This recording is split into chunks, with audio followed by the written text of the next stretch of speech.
It's crazy how like you kind of think about things sometimes and you get like kind of bummed out about it. Like I think about like, man, remember college, like Halloween weekend, how much fun that would be, what you do with all the boys after, and you get kind of bummed about that.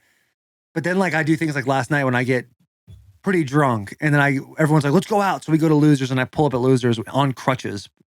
I'm like, the fuck am I doing here, dude? Let's get the fuck out of here as soon as possible. Things just move you by. Take advantage of the most of it while you can, folks. Sitting on there, listening to this. I'm 21. Well, if you're 21, dude, I hope you're absolutely at a slutty Halloween party this weekend. Had an absolute blast. Yeah, had a great time. Live it up. Because when you turn 31, I had a hard time really getting that down yesterday. I thought I was 30 yesterday. I know. You're like, am I really 31? I was like, yeah. I mean, unless you're 3 years younger than me. And you're 33. I know, bro. That's crazy. And especially with kids too, kids, family. Like it's a different world. Everyone, it's true. It does change. I know. It does change because like you go from like going to bars and parties and stuff like that to like, oh, so-and-so is having a barbecue at their house. Mm-hmm. That's where we're going to get our game in. Yeah. That's where we're going to go and drink a bunch of beers. Like if this was Friday or Saturday, I would have enjoyed the festivities going on. Sunday's kind of my day now though. We'll sit down, watch the games. Knowing that a Monday's coming, I was like I felt the peer pressure coming on. I was like, I got to stand 10 toes down. I enjoyed a shot. Yeah. You had a shot and a beer. Yeah. And then like I had to hit the Irish goodbye. Which I think is the best thing you could have possibly done. The Titans game was over. We were finishing up this other game. I was hoping this other under hit, which it did. My under parlay hit for like the Giants and Niners game. Yeah, Seahawks game. That one hit. And once that got done, I was like, oh man, before this last drive, I need to go to the bathroom real quick. But the game was kind of like over, but nobody really noticed. I was like, I'm going to go. I was kind of just telling man, what's that dude's name? The linebacker that was sitting next to me. Oh, Gibbons, yeah. Because we were kind of hanging. I was like, oh, I'm going to go to the bathroom real quick. And I just dipped. I literally just trotted to the truck. It was hilarious. Made my way out of there. Tanner and Taylor, they caught me. Taylor called. She's like, hey, are you leaving? I was like, yeah, I just had the Irish goodbye. I had to get out of there. Because like 2 or 3 minutes after you left, someone's like, yo, where's Will? And I literally sit there and I go, he left. I know he left. And it was the smartest move you could have possibly made, dude. Life is about making smart moves, and it's taken a minute to get here. But one of the smartest moves you can possibly make in this world is buying a Chevy Silverado. We are starting to see pretenders and contenders emerging after the first month of the NFL season. There is one player that is never a pretender and always a contender, and that player is the Chevy Silverado. Silverado shows up week in and week out with unstoppable grit and determination. The hangover's really starting to hit me as I read this. Chevy Silverado is the ultimate tailgate flex with the available multi-flex tailgate and power outlet built right in the bed. And the first ever ZR2 is the ultimate off-road machine. From tailgate in stadium lots to... Why do I always mess that up? From tailgates and stadium lots to off-road adventures, Chevy Silverado has you covered. Head over to Chevy.com to learn more about the Chevy Silverado. And the ZR2 is an off-road machine. And if you need a truck to just do Irish goodbyes in, the ZR2 is the truck. Is that what you're ripping now? Yeah. God, it's a beautiful truck. Dude, I do love it. I'll kind of put a little bit wider tires on it, I think. But I fucking love it, dude. I think it's important with trucks and vehicles in general to have your own little custom deal with it. It could be a bumper sticker, could be new rims, could be with a truck, could be a leveling kit with the tires and everything. I think it's important to do those types of things. We're on the same page with the leveling kit because we were talking about it on the phone. A leveling kit, wheels, and rims, and then maybe I don't mind a little exhaust to make it sound a little nice. Give it a nice little grumble. Oh shit, kid! All right, that was kind of nice. Oh! And then you look over at old girl like, things are under the hood. Yeah. Just wait to see what's down here. You know what I'm saying?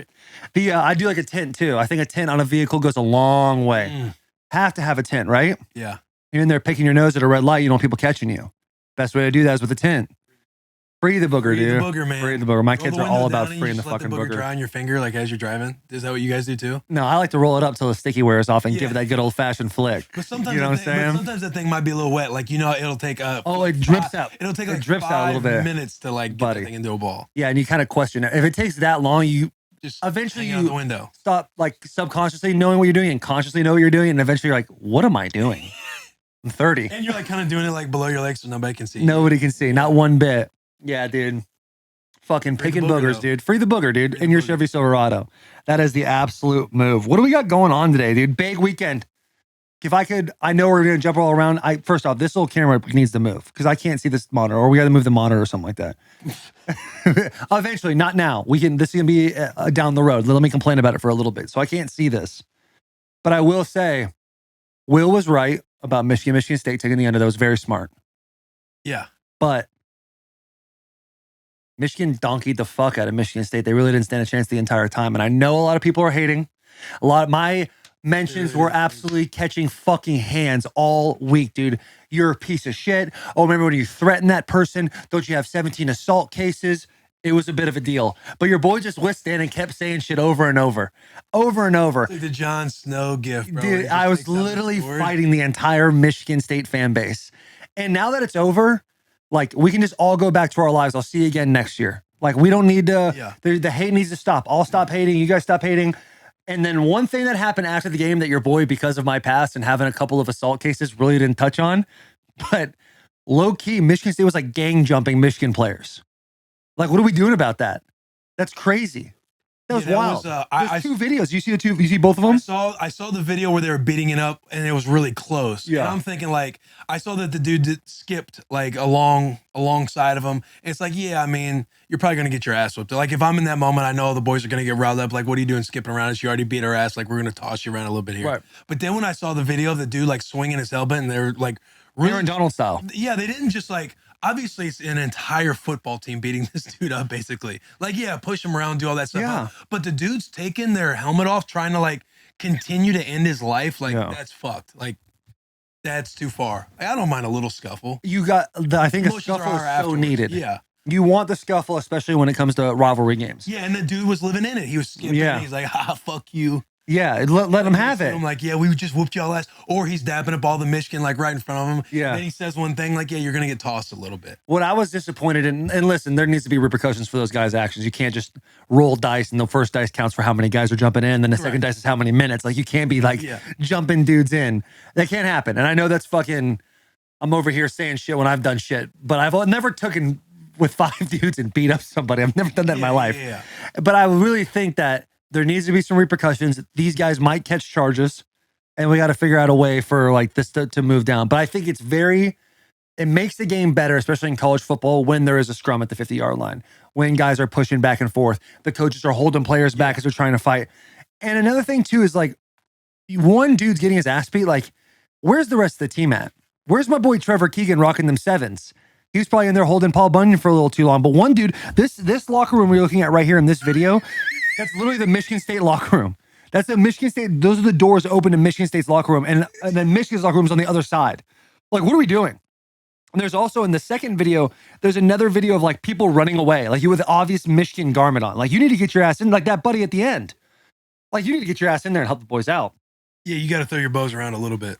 I heard a kid this kid got his nose broken.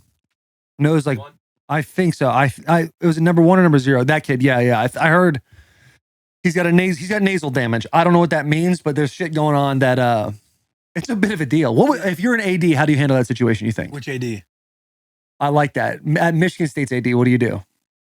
If I'm Michigan State's AD? AD. I mean, I don't know, like, what the options are. Obviously, like, if you're the head coach, you got to come down on those boys. I mean, like, hey, guys. Brown right here. Like, we're not going to lose your scholarship. Like, who's, whoa. Not Michigan State. He's like full number, full name, back of the jersey. He's just swinging haymakers. It's like you're losing your scholarship over that. Not a fight. This isn't a fight, though, man. This is like a beating. This is a jumping. Yeah. Why is he by himself? That's the thing. I know it's so fucked up to say, but that bothers me the most. Is like, why isn't there other Michigan dudes in here? Like, if they're really going to take it to that, where's the rest of the team? And why aren't we just doing this thing fucking for real? And I'm not saying they should have done that. That should not have happened. Michigan State should have never done that. My buddy shouldn't be walking alone down an alley without your helmet on. Oh, but if there's a big fight, strap that fucker up. The reason he was by himself, though, is, again, he was skipping. Like, he was ahead of the entire team. He was like... So the team's behind him, you think? Like, all the guys... I think there's a little bit of a scuffle on the 50-yard line. Or people were right as the game was ending. Yeah, as the game was ending. Some of Michigan State was starting to go in the tunnel. He starts just skipping, doing the whole skip to my Lou thing all the way, like, in that crowd. So he's not even around the Michigan guys. Because remember, it's you guys share that tunnel. Yeah, there's only one tunnel. The away team was going in first. You go in, one come out, babe. Yeah. So the away team was going in first. So Michigan was like way behind. It's not like they knew that dude was getting his ass whooped. But if you're the head coach, like I'm sure they're going to have like, that's Mel Tucker. He's a Bama guy. Like, I almost disagree with what you're saying though, because and when I'm watching this video, I'm thinking Michigan is now in their locker room celebrating. Michigan's not. Yeah, they're back. They're on the field still walking up. Yeah, they should be able to see something going on and go up there and do something about it. Point of like me saying they didn't know he's getting his ass. Yeah, like you'd be able to see that. I don't know, man. That's a crazy fucking deal. Did you see the video from the bird's eye view where he's skipping in?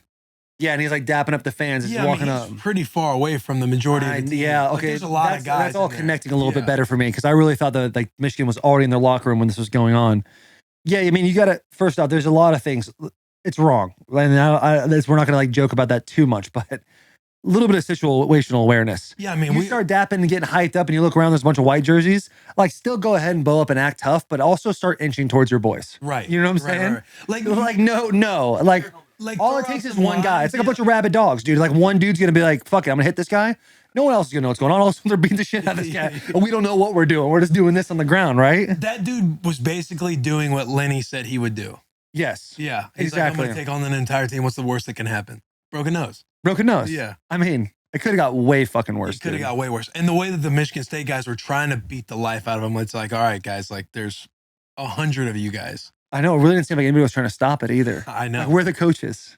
Where's the strength staff? You know the strength staff's got to be somewhere around there. Oh, yeah. Those are number one boys to get out of fights. Yeah. The number one guys.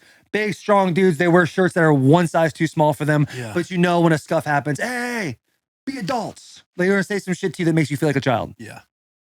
That's a tough deal. Yeah. Yeah. I don't know what you do. Like, there's going to be repercussions. Like, I assume that Coach Tucker's going to handle I think Michigan State's going to handle it correctly. You think so? Yeah, I mean, think about it, bro. College football, dude. Yeah, I mean, think if you're, dude, if we did that with Coach Bo at Nebraska and Dobson and them, like we would be rolling the next day. Like we would be in some shit the next day. Yeah, but I think like in this situation, that T Brown guy, you see him obviously just throwing bows, beating the shit out of some kid on the ground. The obvious answer would be kick this guy off the team. I don't know who T Brown is, but if he's a stud on the team, he's not getting kicked off. You think? Yeah, that's true. But if he's like a first year guy, walk on cat, he's out of there. Yeah. I wouldn't think initially kick him off the team. Like, again, emotions are high right after a game. You start swinging on somebody. Like, I'd have liked to think that I would have been one of the dudes, like, if I'm wearing Michigan State, where I'm like, all right, guy, hey, fellas, enough. Like, you think so? Yeah, you got it. What would you have done if you're wearing Michigan State? If you're college, if you're Taylor Lewan? I don't know. Because one thing I think you're talking about, I know you want to say, listen, it shouldn't happen, it's all bad, but I think we can all agree on that. Like, experience is the best teacher. Like, you went through that stuff. Like, you're not the same dude as you were back in college, and everybody tries to get on you for your little assault cases. Yeah, I'm definitely. I'm not fighting nobody anymore. I'm just 2 kids. That's not going to happen. Right. Me in college, I don't know. It really depends on the mood I'm in. We just if we got the shit kicked out of us. I don't know. I've always been a decent loser. I've always been like decent at like taking the licks and moving on. So what I want to say is not do anything and maybe like get the boys off them, but like definitely talk shit to the individual that's dumb enough to go like in the tunnel. But yeah, I could see it going either way for me. Mm-hmm. I could see it going. But I've also been a dude that's like, my awareness in those situations are pretty top notch. Yeah. Like if I started getting in a fight, started arguing with some dudes, and I see that I'm kind of all by myself, what I'm going to do is I'm going to start rotating, getting more who's really around me, and then kind of start backing up, having them come with. But now I got my boys behind me a little bit. And I can stay in plain sight to where everyone can help me out. Right. There's nothing worse than low-key getting jumped and there's no one there to save you. You got to be you got to have situational awareness. Like I could see myself like Don King in it, like, throwing some taglines at guys. But once I start seeing that they're trying to beat me, like, hey, whoa, guys, I'm just fucking around. Yeah. You say some shit. Then maybe nudge somebody and take off running. Like, yeah. Call him a piece of shit, but nah, man, good game. We're cool. Fuck y'all bitches, baby. And then they start calling me, hey, I'm just fucking around, boys. Hey, you think you would have been like that in college? Me? I feel like you were a hardo in college, though. Oh, yeah, I was. I'm just thinking, like, if I happen to have been that guy. That's why I like to think if I'm a Michigan State guy, I'd be like, hey, guys, what are we just got our asses whooped. Yeah. Hey, giving that hardo speech. Oh, you think does that make you feel better? We just got our ass whooped out there. Yeah, you feel good now? Yeah. Dude, Coach is going to come in and light us up. Man. But yeah, Michigan took care of business, dude. Michigan State, we knew the dub was going to happen. I was hoping to be over 23. I'm glad it didn't for the sole reason that you won your bet. Yeah. And I'm happy listen, for you that. won by 3 scores. I just the gambling space is just a different game. I felt like that was too high of a line. Thank God And it worked out was. that way. It was And like it was. right at the line. They They only really- won by 22. And they try to go for the double pass at the end of the game to score a touchdown. I thought in my head, like, yo, they might low-key kick this field goal to cover the line. Like, that'd be ridiculous for them to kick the field goal, but, like, how hilarious would that be? Yeah, it would have been brutal for me. You were hurting. Yeah, I only won the weekend by 1 game in both days. Like, it all came down, right? But at the end of the day, you're up. I think I was 3-2 on Saturday and 3-2 on Sunday. 3-3 then, maybe. So you I think up I one. tied. I don't know. You're up one. The board came to play. Like we got some soul searching to do this week. We got some soul searching to do. You guys are in I it? was battling. I was down 1 because I parlayed a couple games, so I was actually down. Even though we came out like 1 game above water, like I had to fight my way back and hedge some bets in the middle of the game. Like I had to put on my headset, I had to coordinator it up, Yeah. I had to dial up some pressure, Right. and I had to get back to even. And I did. Like hats off to me, I did it. Yeah. I mean, yeah, thank you for being you. But at the same time, like, if you went through all that adversity and literally had to fight, scratch, and claw to get 1 game above 500, like, imagine being 1 game below 500. You still have to learn all those lessons, but now you're 1 game ahead with a lot more experience under your belt. I think, if anything, this week, I bet the bus is going to be stronger because of that while we're still winning. Fair. So there's really nothing you to be saw upset me- about. you saw me A win's a at win. yesterday. If you win by 1 point or you win by 21 points, a win is a win. Yeah. It's in that column. You've won this week. That's what it is. But what an awesome opportunity for you, the boys in the back, to learn and keep growing. Dude, Yeah, you guys man. are doing it. Yeah. You saw me at your house yesterday. Yeah. You thought it sometimes like, hey, Will, are you enjoying yourself? Like I am enjoying myself. I'm dialed in because I was back, boys. Like I had to throw together a live bet at halftime, and I took the unders on the Tennessee game, the Niners game, and the Seahawks game, and they all won by 1 point. So I'm literally watching the end of every game. I took the under was 28 or 28.5 with the Titans game, which is a low. Like That's low. yeah, they hit. It hit. It hit barely. Niners hit, even though they started just beating the shit out of fucking, who were they playing? The Rams. That one, thank God, hit. And then the Seahawks one hit too, all by like 1 point. Thank God. Dubs. Thank God. fucking caught dubs. And then the evening game, the night game, I just enjoyed that one. I didn't even want to. Dude, it was a long weekend of battling. It was a long weekend of battling. How do you feel on Monday? Do you feel like you're at E right now, or you feel pretty good? I feel pretty good. No, I feel good. I had a good night's sleep. got a nice sweat this morning. I thought about it. I'm like, all right, my account's the same. So you like to win. You like to win. Yeah, You of know what I mean? course. You love to win some money. But if you think about it, also another promising situation is you won a little bit, but how much fun did you have? You know what I'm saying? You basically played for free, Yeah. and that's a nice deal. That is how I looked at it. Yeah, you had a good time, and there was really no damages taken. Right. But then Yeah. I think that stress weighed on me. Like, was that worth it just to get even? Yeah, Now I you- got to be more successful. I gotta chase this. Yeah, I got to Like, chase. imagine how you felt during. Imagine if you were just winning everything. Yeah, I know. You need a big weekend like that, huh? Yeah. We interrupt this episode to bring you Game Time, created by fans for fans. Game Time is the exclusive ticketing partner of Barstool Sports. It's a ticketing app that makes it easier than ever to score last minute tickets on deals to sports, concerts, shows, much more. We're actually activating our Game Time app this weekend at the Notre Dame Clemson game. That thing is going to be electric. The traditional stadium, the historic stadium. We're going to be on the Game Time app getting those last minute deals at the best possible prices. We've had tons of Barstool fans using it, hitting us up on social about how great the deals are getting. It's easy to use, amazing deals, and it's the fastest growing ticketing app in the fucking world, boys. Download the Game Time app, go to the account tab to create a login, and redeem code BUSSIN, BUSSIN, for $20 off your first purchase. Gee, you haven't. Well, we're going to use that code for first purchase. So we're going to use yours this weekend so we can get that $20 off. Download Game Time, last minute tickets, lowest prices, absolutely guaranteed. Back to the episode. The Raiders really fucked me. Yeah, what is going? I saw your tweet, and I don't know if you want to go too much into it, but seeing the Raiders, you got to be hurting. Your boys. Yeah, That's one. like, Those are honestly, your boys. I feel like, yeah, those are the boys, man. I feel like the attention's got to go towards Coach McDaniels, right? In my opinion, like, this is me. I haven't played for any of those coaches. Like, again, the Raiders had Bisaccia last year at the end of the year. They won their last 5 out of 6 games. Yep. Everybody was standing on the table wanting them, maybe except for a few people. I don't know who those people are, but the majority of people wanted Bisaccia to stay. Right. You go out, And then you get Coach McDaniels. Yeah, he gets his second shot. He had And your new GM. Yeah, new GM. Shout out to him. Shout out to David Ziegler. Yeah. David Ziegler is an Ziegler, absolute brother. future guest on the bus, dude. An absolute legend. I cannot wait to unpack stories with him. But this is your time. You keep going. But you bring in Coach McDaniels and everybody's like, riding cloud nine, like this is like a, an offensive guru. He's always been good as an offensive coordinator for Belichick. And he comes in with all those weapons. You acquire Devontae Adams. Huge. And they played bad defense on Sunday, but they have the pieces to play to be a really good football team. Obviously they've showed glimpses of it this year, being like 2-4. And again, I know like I'm notorious for finding like all the wins. Yeah. All those losses, bro, like you know it. If they combine for 14 points, your coach, like you believe your coach saying like, hey, we're one play away in every game. I know. I'm just laughing because Nebraska. Right. We got to unpack that next. We'll talk about that next. But knowing that they lost 24-0 against the Saints, it's not like, it's the NFL any given Sunday, but I just don't know what's going on. You have that type of star power. You have that firepower on offense. You have good guys on defense. And again, they were in a good spot. They finished in a good spot last year at the end of the year. And to completely turn it all over, wipe away the entire like staff, front office and stuff like that, get a new one in. It's just like, when's it gonna start happening for him? Yeah.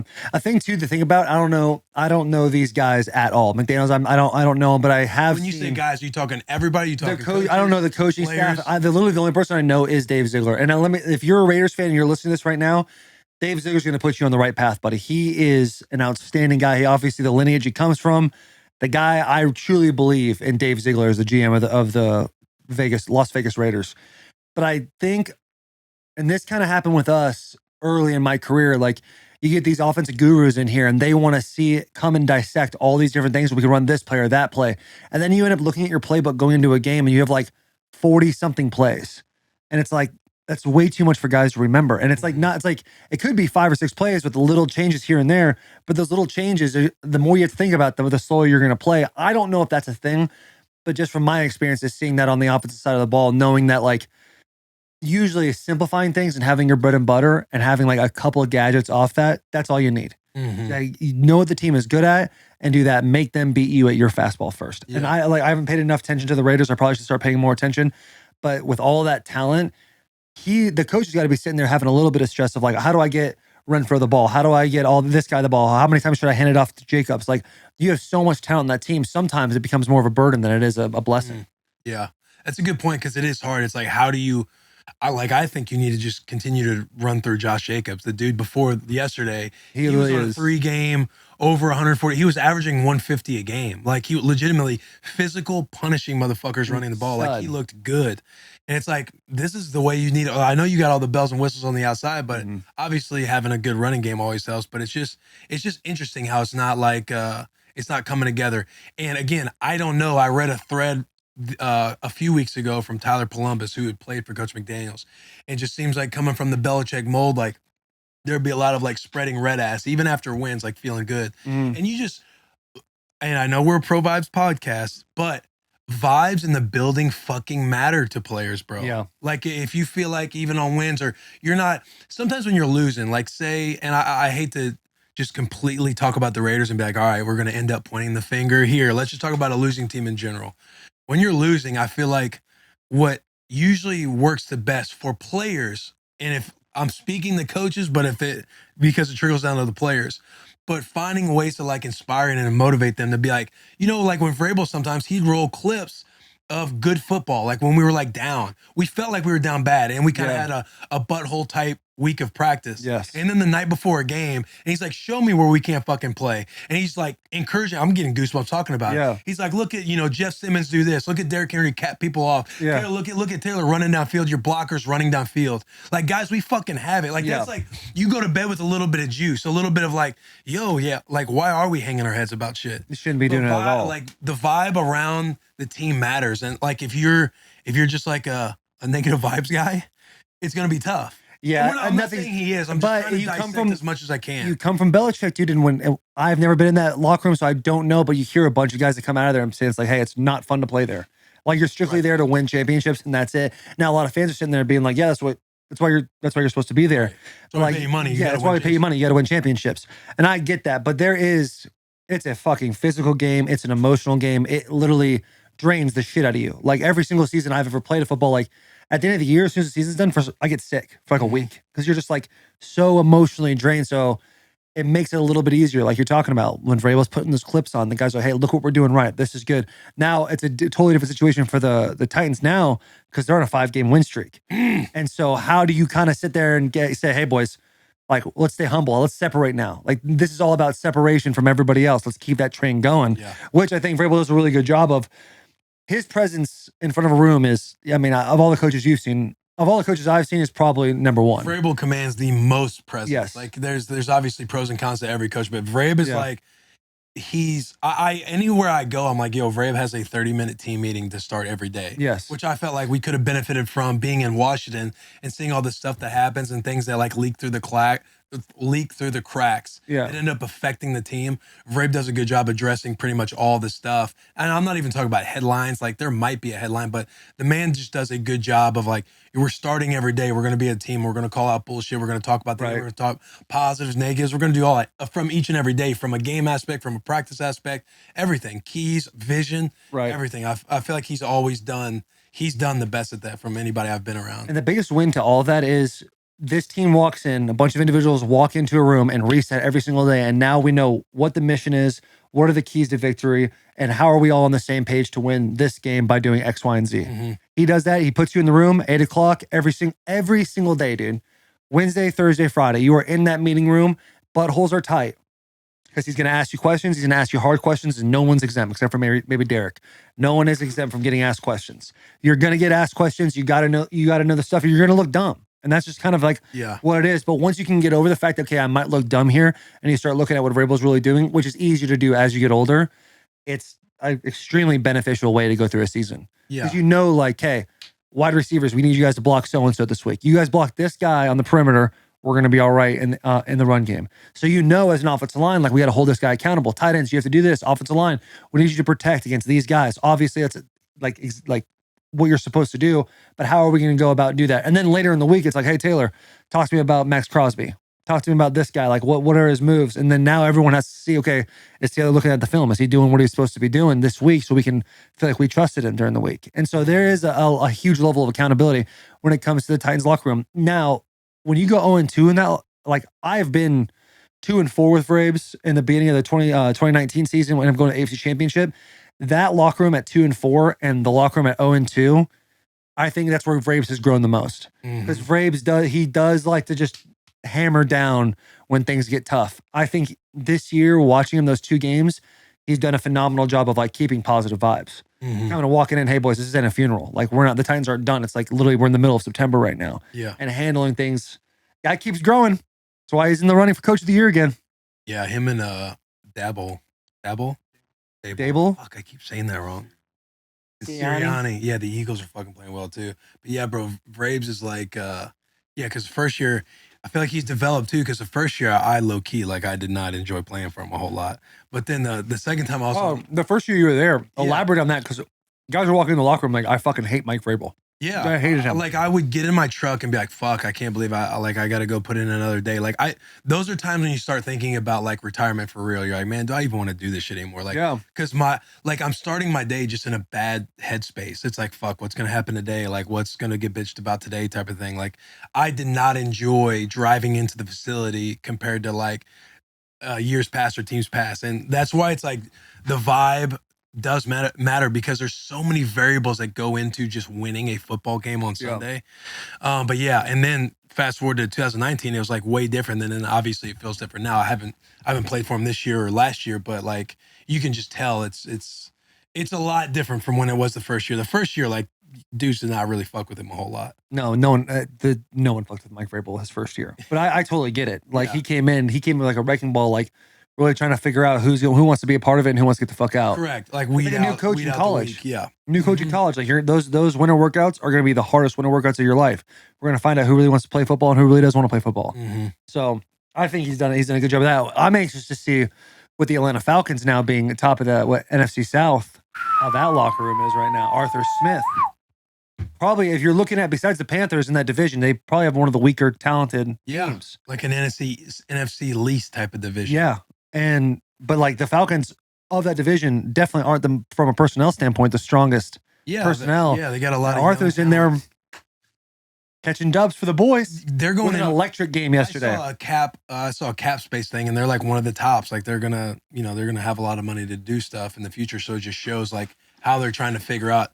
And great call on them. Like it's funny how it's worked out. Like they will let Julio go a couple of years ago. Matt Ryan, they let him go last year. It seems like the boys made some good decisions while he's in there. I'm not saying that because he needs to sign playoff Willie, but the Falcons are what 4-2 since that text came. Yeah. I mean, think about you're already affecting the team and you're not even in the locker room yet. Just imagine if you get in there. Yeah. Just imagine. You guys, the defense might never let up a point again. Maybe not. I know Coach Pease was probably about to have a heart attack when they gave up that Hail Mary yesterday. Oh, when they were up, the game was pretty much over. 70 seconds left, they just throw a bomb. Dude, it was 2 minutes and 30 seconds left. And Marcus, I'm like, Marcus about to put a game-winning drive together right now. And then there was like 14 more points scored after that. I was like, holy shit.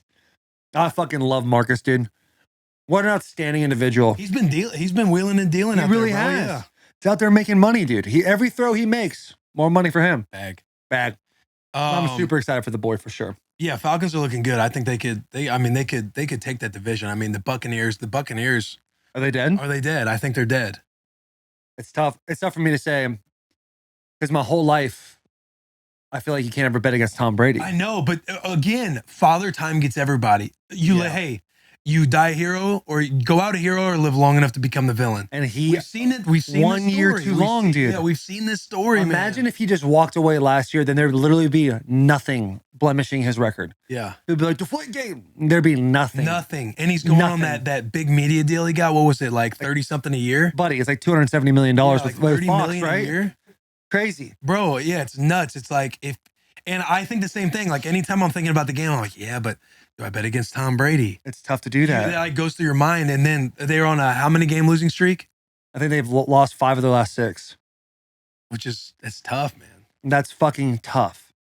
And then you see things coming out. And I know we've kind of touched on this before because you never want to talk about someone's relationship. But like, buddy, you know what it's like when you and your girl are having a hard time. You got to go play a game in college. Mm-hmm.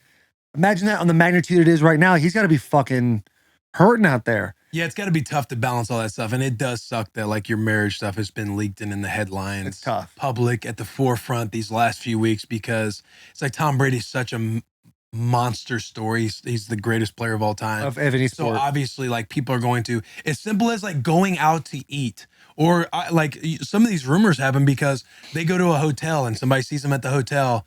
A media company might know that like, hey, let's just call the bellhopper guy or somebody at the front desk to see what they feel like might be going on. And we'll throw you a couple bones. Yeah. And it's like, that's going to be easy. Like, oh, it seems like this is happening. And then that's just going to be a headline. It sucks that they have to like navigate their life that way.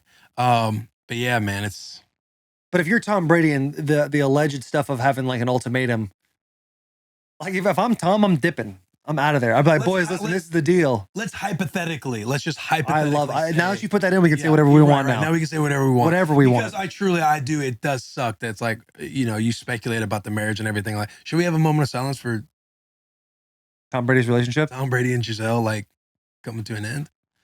Hypothetically, we should. Okay, let's hypothetically. Moment of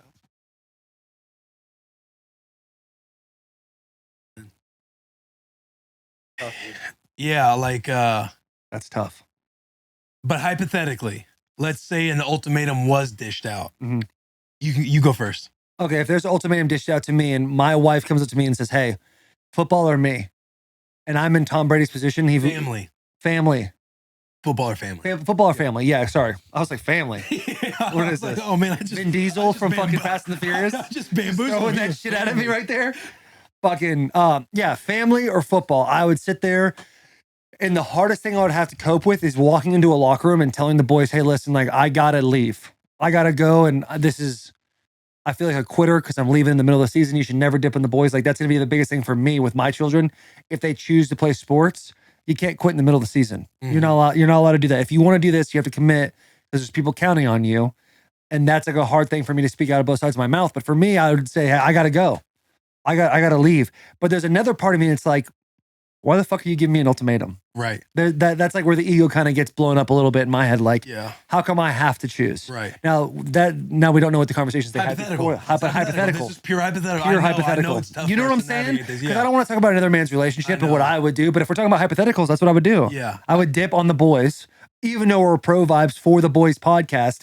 Some things just get a little too grand. Yeah, it's bigger. It is bigger than football. Like, so hypothetically, in my situation, Yeah, personally, yeah. I would wanna hear leave- what you have to say. I would leave as well. Like, if I'm in that specific situation. Yeah. Now, what I have to feel like I have to do personally is try and put myself in the most competitive mindset of all time, because I feel like that's what Tom Brady has. Right, which- like the greatest. This is the greatest football player to walk the earth. All right, we're not arguing about that, right? No. There's no argument there. Like the greatest football player to walk the earth. Like I feel like there's some responsibility with that. Like you can't fault the guy that he's like wanting to be just continue. He can't walk away. Like he's even said, like, I don't want my kids to like have to deal with some of the competitive things that I have going on in my head. I mean, that's a butchered quote, but I think he said it on one of his little documentary. Yeah. I think he said on one of his documentary, like you can tell like this dude has beat himself senseless, like to be successful and to be the best. Like you gotta be cynical. You gotta be so like, you know, for lack of a better word, like selfish. You're like selfishly thinking about this stuff because you just can't walk away. It's like a drug. Yeah. Like the dude had 30 million a year. Ready in a bag, packed, ready to go. Yeah. You get 30 a year. Whenever you want it. Whenever you want. Whenever you want it. Right. You're more flexibility in your schedule. You get freedom. And you're sponsored by fucking Aston Martin shit. Like he has money is not an issue. No issue. There is no problem You know with the what? money. He's probably making more than you. Probably. That's probably why he's able to take all those pay cuts. And it's like you have all the flexibility. Oh, you don't want to study, you don't want to do production prep every week or leading up to the game? Don't have to. We know you know the game well enough. Yes. Like just show up and do your thing. Like just beat Tom Brady. Take those high cheekbones and fucking put him in a booth. Exactly. That's all you gotta fucking do, dude. You do the retirement speech and then you just let it live. Like maybe the media controlled your retirement. You were mad that you didn't get to go out the right way, but you can kind of rewrite it. Hey, I'm coming back, but then dip again come training camp time, I guess. But he had it. Like it's all there. It was there, dude. It was done. It was done. It's like the movie Wolf of Wall Street, dude. He has the out with the IRS. Like all you have to do is resign from the companies. And he literally walks around. I'm not fucking leaving. They're like, what? I ain't fucking leaving. And I was like, but now you're caught, dude. So now you have to wear a wire and snitch on your boys to even get out of anything. And then you don't want to snitch to the boys, so now you're getting caught. And guess what? You're going to white collar prison. Yes, man. Thank God, Tom, you're not in that situation. I hope that God he never gets in that situation. Yeah. But man, and again, dude. all of this is from the hypothetical of there being an ultimatum and trying to put ourselves in both situations. We have no clue what's happening. I hope no clue. I hope one day we can freely have Tom on the bus and he'll even talk about what goes on, what happened in your brain in those 2 weeks to be like, I can't leave this sport, even with fat bags waiting on me. Fat bags. More than anybody in the industry's made. And you haven't done one thing behind the mic. But I tell you what, one thing, this is totally off the wall here. One thing Tom has done perfectly, he's gotten just the right amount of plastic surgery done.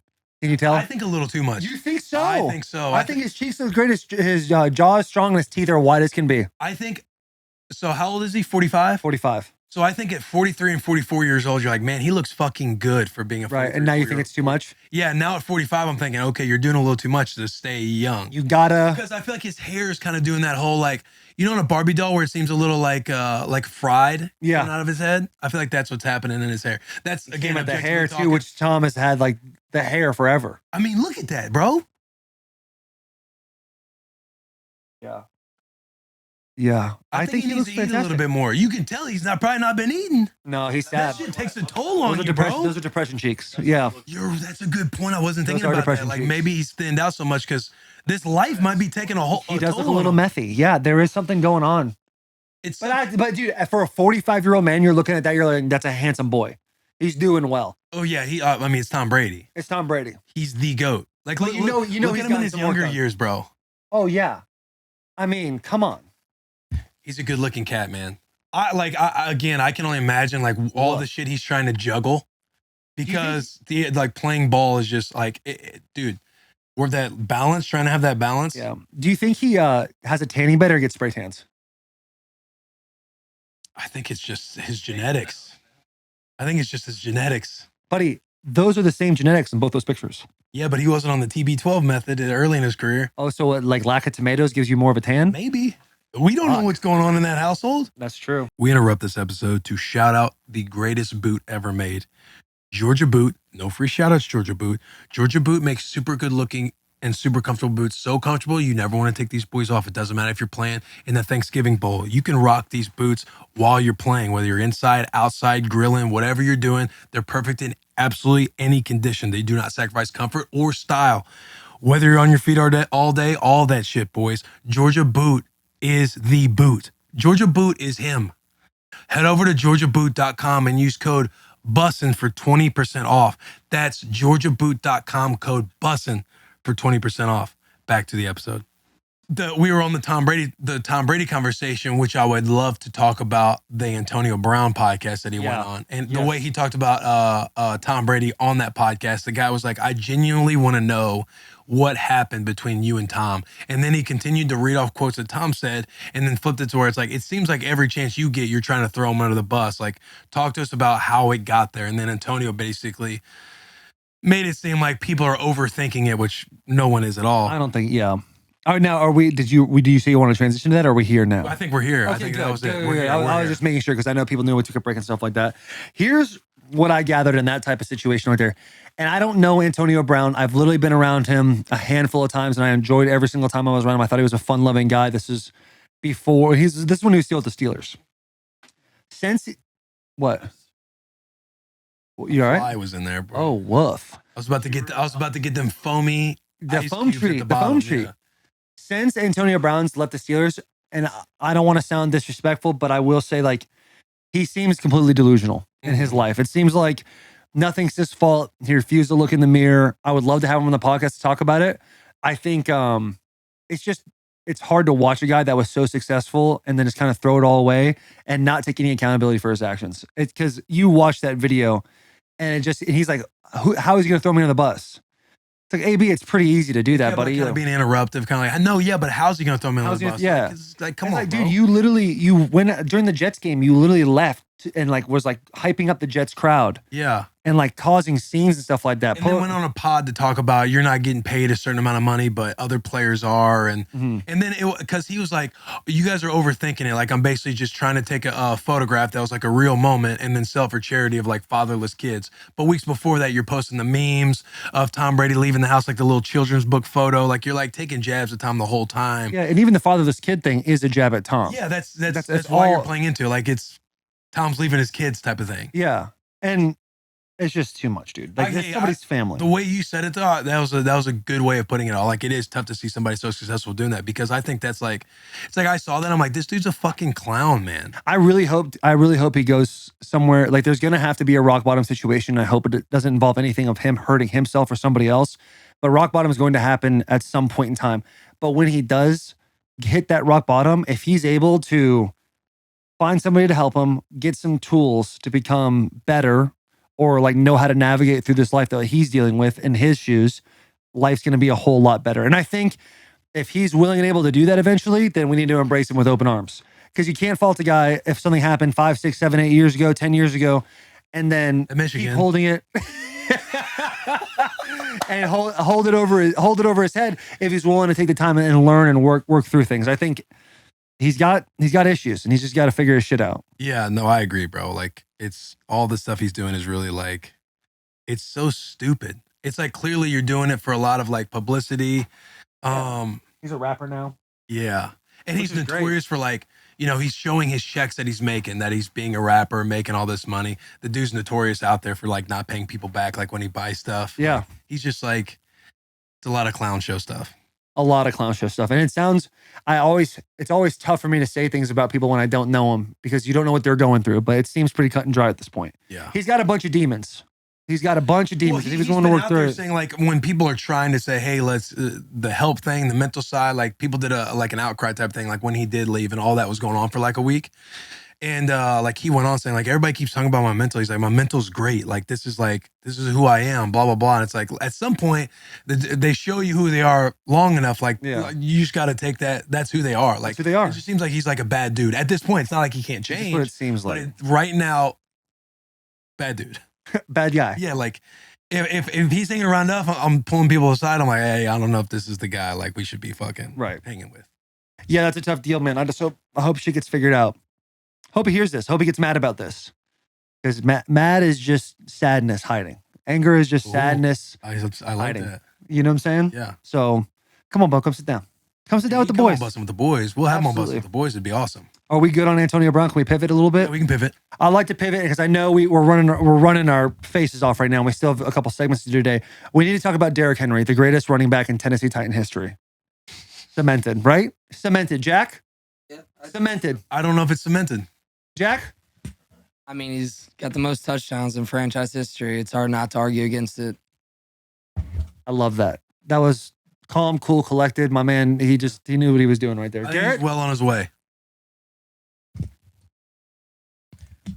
I think he definitely listened to the pod last week and got a little motivated. Right there, G. Right there. That was Yeah. big.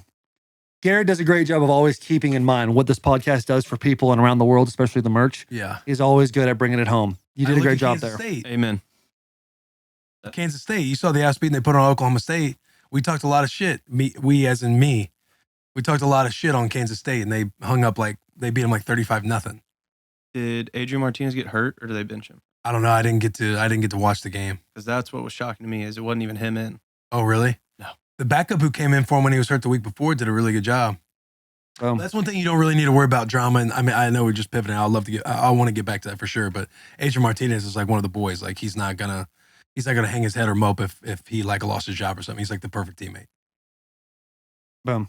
But the Derrick Henry thing, I think he's well on his way. Just like I said with Chris Johnson and So you're thinking if it ended right now, if the career was over right now, he wouldn't be number one? I think it's arguable with Chris Johnson. Yeah. Again, 2,500 all-purpose yards. No, that was a good point. Like it's like Derrick. It's like you stack another year. Like he's obviously well on his way. He doesn't get hurt last year. He rings off 4 or 5 of these years in a row, like he's doing right now. It's like it's not. Can't touch him. Yeah, you can't touch him. And he's doing it with this extremely young offensive line. Right. Extremely young. Right. And again, like you go on one running back for a season out of any of the guys in franchise history, like it's Derrick. No question. No question. Like, no disrespect to the boy Chris Johnson. That's arguable, but you want to run behind. You want to build your offense around Derrick Henry. Yeah, I agree with that 100%. I agree with that 100%. The dude's running pissed off too. He is. Like you saw when he got in the end zone yesterday, he just stood up and he just had that fucking like LeBron James look going on. Yeah. Shit's personal. Shit's personal to Derrick right now. You can just feel it. Oh yeah, Derrick. He keeps receipts now. Oh, does he ever? He keeps receipts. Absolutely.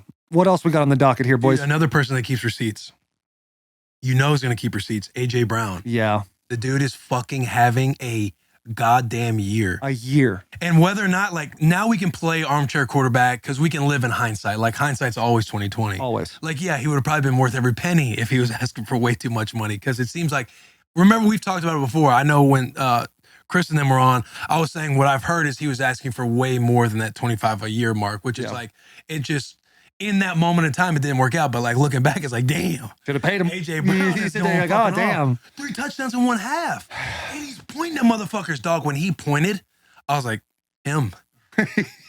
Bro. You're not lying, dude. Those dudes are When like, he pointed, I was like, him. yeah, him. Like, that is savage as fuck. Yeah, That's he's a the fucking... Hey, that's the NFL we want. That's the NFL we need, dude. It's not what we want, it's what we fucking need. That savage shit talking go-to. He's a dog, dude. He's a fucking dog. And it's just crazy to see him having crazy success like this. I know. It seems like he's having a fucking hell of a time out in Philly. He's loving it. I hope he comes on the bus in the offseason. Dude, his quarterback is a stud, and Philly is the most unforgiving fan base in the world from what I've heard. And he is just making all of them fucking skyrocket boners right now. They got some momentum happening. Like it looks funny after the game, like it's something to laugh at, but it's something like, oh, you just want to root for the team because all the boys are on these bikes right after the game trying to recover to get ready for Thursday Night Football. And you're just like, this seems like a team who just they know what's at stake. Like they're trying to stack week after week. Like Jalen Hurts seems like a really good fucking leader. Like it's interesting to watch a player take command of a locker room and take command of a huddle. Like when coach gives him the floor. Yeah. And then you watch the way Jalen Hurts handles the guys when they're around him, he doesn't ever shy away from being like, hey, this is the time and place to be real. And it seems like all the guys look at him with that kind of respect. And that's a team that's like dangerous. Like, when it's a little forced, like when somebody gets up there and they're kind of saying all the right stuff, the company man stuff, and you're kind of sitting back like, all right, we know you're the QB and stuff like that. But it's different when the way Jalen sits there and talks and the way he has everybody's eyes and ears and everybody like nodding their head and shit. It's like, that's a team that is going to be tough. I know, dude. And Jason Kelsey, too. He's just fucking. I know, with the little Batman. With the Batman thing, throwing out pitches while Philly's crushing it in base. It's just like, damn, buddy. It seems like they got something magical happening right now in Philly. And they just traded for Robert Quinn, who set a second franchise record for a second team. And it's like everyone's like, oh, he only has this many plays. But he's getting double teamed all the time. He's a stud. Yeah. He's got one move, Robert Quinn. He's got one, and he's so fucking good at it. Yeah, and Chris Long on the Green Light Pod was talking about how he still has gas left in the tank. Like, obviously he studies pass rushers. And he's like, this is a guy that's like gonna fucking, this is a guy, Chris Collinsworth. But he talks about how much gas he has left in the tank. He's like, this is a great move for Philly. Like, I'm rooting for him. I'm kind of rooting for him. I know they're in the same division as the Commanders, but they're like fun to watch, bro. Buddy, him pointing at those two right there is. Dog. Then they're doing these little dances together and shit, like a little drumline thing. Like, and those dances are taking place on like Friday, like when they're like having fun and being like, yo, we're about to dummy this team. Like, let's stay locked in, and here's when we have fun. He really just. Those Thursdays and Friday practices when guys are just, you can tell they got a looseness about them. They're dialed in, but they're like having fun while beating ass. Yeah, AJ's. Did he get taunting for that? Yeah, he got a penalty. I don't think it matters. He had 3 touchdowns and a half. 3 tugs, bro. He should point at the ref for that back. Give me another one, dude. Yeah. Damn. Now that's the NFL we want, boys. That's the fucking NFL we want. A team that is, you can argue right now with the Bills. Like, the Eagles are the best team in the NFL. Yeah, I mean. You know what I mean? I don't think anybody saw that coming when we were talking at the beginning of the season. You were giving us your. I believe you said it was Bills Raiders AFC Championship was your buddy. I do. And then you said Green Bay Tampa Bay, right? That was your. Oh, I said Minnesota would win the. I did say Minnesota would win the North. Minnesota's 6-1 now. I was wrong about a lot of shit. I was very wrong about the AFC West. I was like, Kansas City's not going to make the playoffs. They're number 1 in the division. I was like, what did I say? I was like, Raiders number 1, Chargers number 2. Chargers aren't even that great. Yeah. Like, Broncos are a tough team. Broncos are, although they did pull out a nice win in London. Pull out a nice little dub. They rode in London. Yeah, I think. But it's not on American soil. Does it count? Sort of. I mean, they're on a bye week. Right? Does it really count? It doesn't really count, but I think where it counts is Russell Wilson was basically submerged below water. Now he's breathing for a second. Yeah. He's got to stack another win. Because that was a big win. Second of the win. That was a big win for Russ. Because the way, from our sources, that all that shit you heard about on the plane was real. Yeah. The shit is factual. The high knees he was doing on the plane. And teammates were joining him. Yep, I'm glad you brought that up. Teammates were. It wasn't just Russell Wilson doing high knees. Other Broncos players were joining him, hitting the high knees. They were doing calisthenics, keeping the blood flowing. Which is outstanding because I'm guaranteed that locker room split in half. A bunch of guys think he's a fucking weirdo, but the other half, the fact that he's got guys joining in on him, he hasn't lost the locker room yet. Haven't lost the locker room. You haven't lost the locker room. Yeah, that's great. That's great by us. Hey, we did a good job there. Yeah. That's just insider reporting. That's journalism. Yeah, yep, that's exactly what that is. We really have it all here on Bussin' With The Boys. Another person that's been on this bus, and we root for big time. He's hot. He's hot to trot right now. Taylor Heineke. The fucking comeback dub against the Colts, that does huge things for the Titans too. Dude. Titans we're just separating ourselves right now. Man. But it's more about Taylor Heineke. Sorry, go ahead. Taylor Heineke, absolute stud. Again, we had him on the bus. Shout out the bus. Shout out Bussin' With The Boys. Go check out that episode. Yeah. But the dude is like playing with house money, basically. Like, you're somebody that everybody's rooting for. You're the backup and everything like that. You get your opportunity. You pull off 2 wins in a row. Like, he's got to be the man out in DC right now. He's got to be the man in DC. When you got the crowd, the boys rooting for you, everything else, like, I hope they continue to win. I think they're going to have a tough road. I mean, the Commanders, it's not like they're like an insanely good football team. Yeah. But with Taylor Heineke, like, you get a little bit of that confidence going, man. Like, you could be dangerous. He's dangerous. He's a guy that thrives on confidence. He's a guy that thrives on good vibes. Yeah. We need to send them a box of shirts. Yeah. I agree with that 100%. The boys. We need to send him a box of shirts for sure. What happens with Carson Wentz now? Is Carson Wentz done? Is he dead like the Raiders? Well, what did he hurt?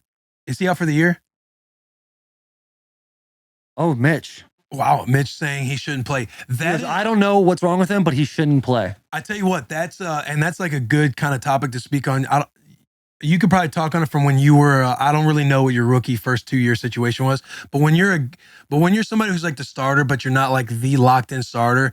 Whenever you're injured, there's like an anxiety. I can imagine Carson's going through this. There's like an anxiety that you have because your best ability is availability. And the longer you're out and they see somebody else, the more that they can easily put in somebody else. Yeah. Like with Taylor rattling off 2 wins and everybody kind of believing in the dream, you can sit back and be like, should we go with this guy? He's got the hot hand because you're not a solidified starter. Anytime I was injured like that, I've talked about it multiple times about playing on my PCL. Yeah. 1 year when I was like, Dog. dog, came back in 9 days. Shouldn't have, but there was an anxiety of like, the guy right behind me makes a couple plays, I could be like gone. There's like always that anxiety you like live with that. I'm sure Carson could be going through it, but that's a good point. It's like, even if he is healthy, do you play Carson Wentz? Because Taylor has been balling. Yeah, it's going to be crazy if he keeps the streak up like he is and then Carson Wentz gets healthy to come back. You think they put Carson Wentz back in because of the money, but if he doesn't have immediate success, they're calling for Taylor. Correct. Immediately. Yeah. Immediately. That's just the way it works, boys. It really is the way it works. Goes. There's when I first started getting the job with Keenan Robinson, he hurt his shoulder, but the boy was playing well, and I was literally thinking in my head like, man, he better, if he wants the spot, like he needs to not milk this injury anymore. No, I'm not saying he was milking the injury, but I know what you're saying. You know what I mean. You're like thinking like, damn, he better come back. Boys. I know you kind of watched. I've been in the locker room a bunch of times with guys that are like real confident in what they have, and then you see the guy behind them start playing well, and they're like, "Oh, I'm straight." Right, they're kind of delusional about it. Yeah, like, brother, like no one's touching me, and you kind of look around like, buddy, he might have your job. Yeah, he might take that shit, and sure enough, he does. Unless you have like a top contract at your position, right? Like everything's that's exactly what you're talking about right now with Carson Wentz. He's got a top contract. He's paid. Does he have like a top quarterback contract though? I don't know if it's top paid money, but it's enough money where you can't have that kind of money on the bench. True. Oh, no way. And they're paying, I think they pay Taylor a few million a year. Like he's getting a nice little backup bag. He's getting backup bag for sure. He's getting backup bag. Love that backup I don't want to quote him, but Chris Long on the Green Light podcast, he did comment on Taylor Heineke saying that he was a talented guy. I might be butchering this, but I think he said he's not a starter in this league though, like a long-term starter in the league. I think that's, or there's a ceiling to him. I almost am 100% butchering. I might be completely off, but I think he was saying that. And it's like, I don't know. Yeah, the reason like that stuff I feel like happens is you get boxed into something because of his tangible numbers. Unless you're somebody like Taylor's size and you're playing like Drew Brees, who's like an undersized guy. Yeah. Because again, it's like, is he tall enough to see over the line of scrimmage, see certain windows? Yeah. All that stuff plays into it from a scouting perspective. But if this dude sits there and rattles off wins and find ways to win and is creative the whole time, that kind of takes care of itself. So it's kind of like the best thing is the ball's in your court. Yeah. If you're Taylor Heineke, like you look at this situation, the ball's in your court. People can say, I'm not a starter, but you're going to get paid well as a backup from here on out because you're proving that you can come in and win games at any moment. You could be a bottom, 27 and 32 quarterback starter in the league. Somebody could use you. Somebody out there that's like struggling with a quarterback could see you would be like, no, fuck all that bullshit. Like we'll bring him in and we'll give him the job and see how he plays as a starter. Yeah. You almost think Heineke to the Patriots. I think with him and Bill Belichick would look pretty insane. Yeah, they would have more than quarterbacks. Too many. It is kind of a deal. I hope Taylor gets fucking broke off a little bit. I hope he gets on that Matt Castle program. Yeah, maybe Arthur Smith looks at him. Hey, I don't know, but you get the GOAT. Yeah, Mariota. That's true. That's Marcus. I think Marcus is doing the same thing. Nothing. Marcus and Heineke are two totally different personalities that are doing the same thing and being powered by the same thing. No one believes in you, so you can just go out there and sling it, and boom, they're doing their fucking what they need to do to make money. Yeah, they're literally completely different personalities, powered by the same fuel. So I'm fucking all about both of them. I liked what you did. Powered by the same fuel.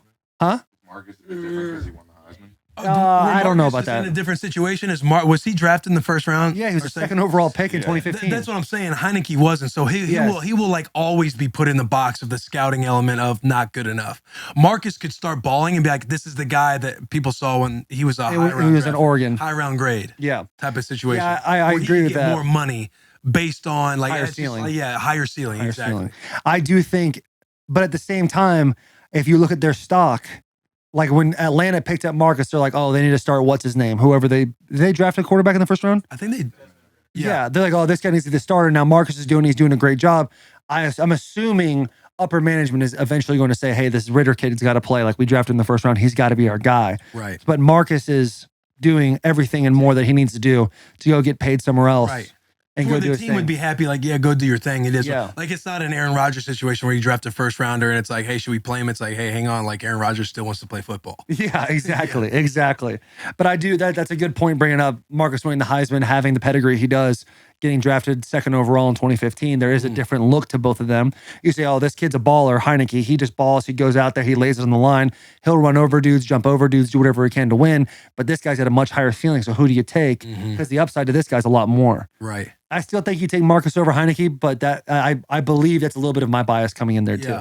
But that's what's going to happen with coaches anyway. Like some coaches are going to look at Heineke and be like, no, I think this is it's like, you only need, it's like the whole saying, you only need one to like you. Yeah. Like some front office might would look at this situation back, oh, let's go with him. Let's go with, in this situation, Marcus. But another coach would be like, hey, I'm telling you, like this, he got a dip in his lip or something like that. I like that Heineke. Yeah, he's got some shit to him. Bring him in, Some shit to him. Yeah. But I think they just keep getting powered by it because they both have nothing to lose. The rest, there's nothing to lose in the situation they're in right now, and they're powered by some of the best thing you can, being backed in the corner, thinking no one believes in you. Yeah, God's got you backed in the corner. What are you gonna do? You know what I'm saying? There's no more leaving it up to God's plan. This is now. I got to take that. There's no more Jesus taking the wheel. Right. But you're right. They're in the perfect situation because the ball's in their court. Guys, breaking news. We get to do a Ryan Reynolds ad. Mint Mobile, after years of fine print contracts and getting ripped off by the big wireless providers, Big Wireless, if I've learned anything, it's that there's always a fucking catch. So when I first heard about Mint Mobile, Ryan Reynolds, shout out to Boy No Free Shoutouts, but come on the bus. Mint Mobile offers premium wireless starting at just $15 a month. I thought, what's the catch here? What's the catch here, Ryan? But after talking to Ryan specifically and using their service, it all made sense to me. There isn't one. Mint Mobile's secret sauce is that they're the first company to sell wireless service online only. They cut out the cost of retail stores and pass those sweet savings directly to your wallet. For anyone who hates their phone bill, Mint Mobile offers premium wireless for just $15 a month. There is no catch. Mint Mobile gives you the best rate, whether you're buying for one or a family. And at Mint, families start at 2 lines. All plans come with unlimited talk and text plus high-speed data delivered on the nation's largest 5G network. Use your own phone with any Mint Mobile plan and keep your same phone number along with all your existing contacts. Trust me, that is a hassle. It is good that we have that in there. Switch to Mint Mobile and get premium wireless service starting at just $15 a month. To get your new wireless plan for $15 a month and get the plan shipped to your door for free, go to mintmobile.com/bussin. That's mintmobile.com/bussin. Cut your wireless bill to $15 a month at mintmobile.com/bussin. Thank you. Have a great day. Should we? Hey, this has been a fun pod. We've been waxing some ball. We've been waxing some ball. A lot of ball being talked about right now. And some player perspective situations. I do. Oh, the one thing I want to talk about before we start hitting tier talk and shout out, no free shout out is Nebraska. And I know it's we have not talked about Nebraska. And I know we've jumped around quite a bit. To be honest with you, the listeners know there's really no organization to this thing. But there's a fly again. A fly is now ripping around the whole entire bus. Nebraska, we're in a rebuild year. Oh, absolutely. Yeah, because there was a couple weeks there. You're saying the Big Ten West is up for grabs. It was until at that time it was open. Yeah, narratives change all the time based on situations. I get it. And you know how it is. Like I feel like I'm a vessel to like carry the flag of Nebraska because nobody else will. Everybody shits on us. Everyone's afraid of it. Yeah, everyone's afraid of the burden. We're in like I need to give perspective to everybody because we're in the fight for the West. Yeah, we've dropped a couple games. It doesn't seem like it's going to go our way. How do you salvage the rest of the year? Obviously, you got the Bussin' Bowl coming up, but yes, speaking directly about Nebraska, like we're clearly in a rebuild year. We're trying to survive and advance right now. I hope the boys have some life in that locker room because there's still like a lot to play for. And there's a lot of ball left. There's a lot of ball left, like seniors, everybody included. You know how it is. Yeah, you don't just want everybody to check out, but it's tough, man. Somebody to keep your eye on. We've said it before. Coach Kleiman, Kansas State. To Nebraska. Yeah. Who's the interim coach at Nebraska? Mickey Joseph. Okay, so Mickey Joseph, we're a little, not in a disrespectful way, but we think he's maybe not the best man. No. He's in the running. I'm talking about just other coaches around. I've heard a lot of good stuff about Coach Joseph. He's obviously just being dealt a completely shitty hand middle of the year. Let's see what we can do. It seems like the guys love playing for him. Everything I've heard is like the locker room loves like playing for Coach Joseph. It's just you got to string some wins together if you're going to actually be considered. But you don't know. You don't know what the relationship is between the head coach and the AD. And as bad as it's been in Nebraska for so many years, it's still a premium job to have. Yeah. Guys are going to pack up their shit, take their families, and head over to Lincoln, Right.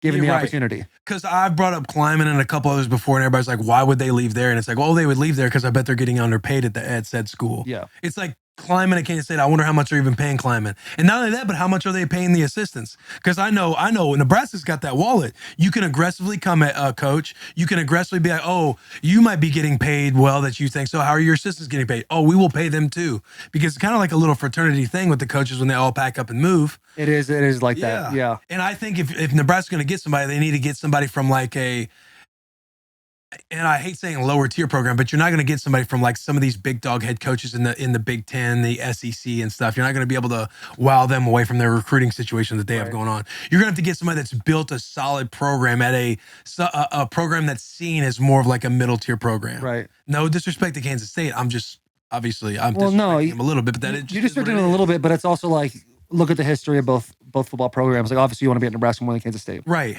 Not saying Kansas State can't become that program eventually. Now, what Nebraska needs to do is they need to start crushing those NIL deals. They need to start getting those fucking players paid like crazy because there's not a whole lot to be like, hey, come to Nebraska right now. Because just the way that it's gone the last 15 years. Well, since you were there. Yeah, which is getting close to 15. That's crazy. Isn't that wild? Yeah. It's getting close to 15 years there. We'll say last decade. In the last decade, it's hard. Now, Lincoln, the town, those guys fucking bleed red over there. You will not like. It would be hard to find a more loyal fan base than the Nebraska fan base. So you have that going for you. The stadium is always packed. You have that going for you.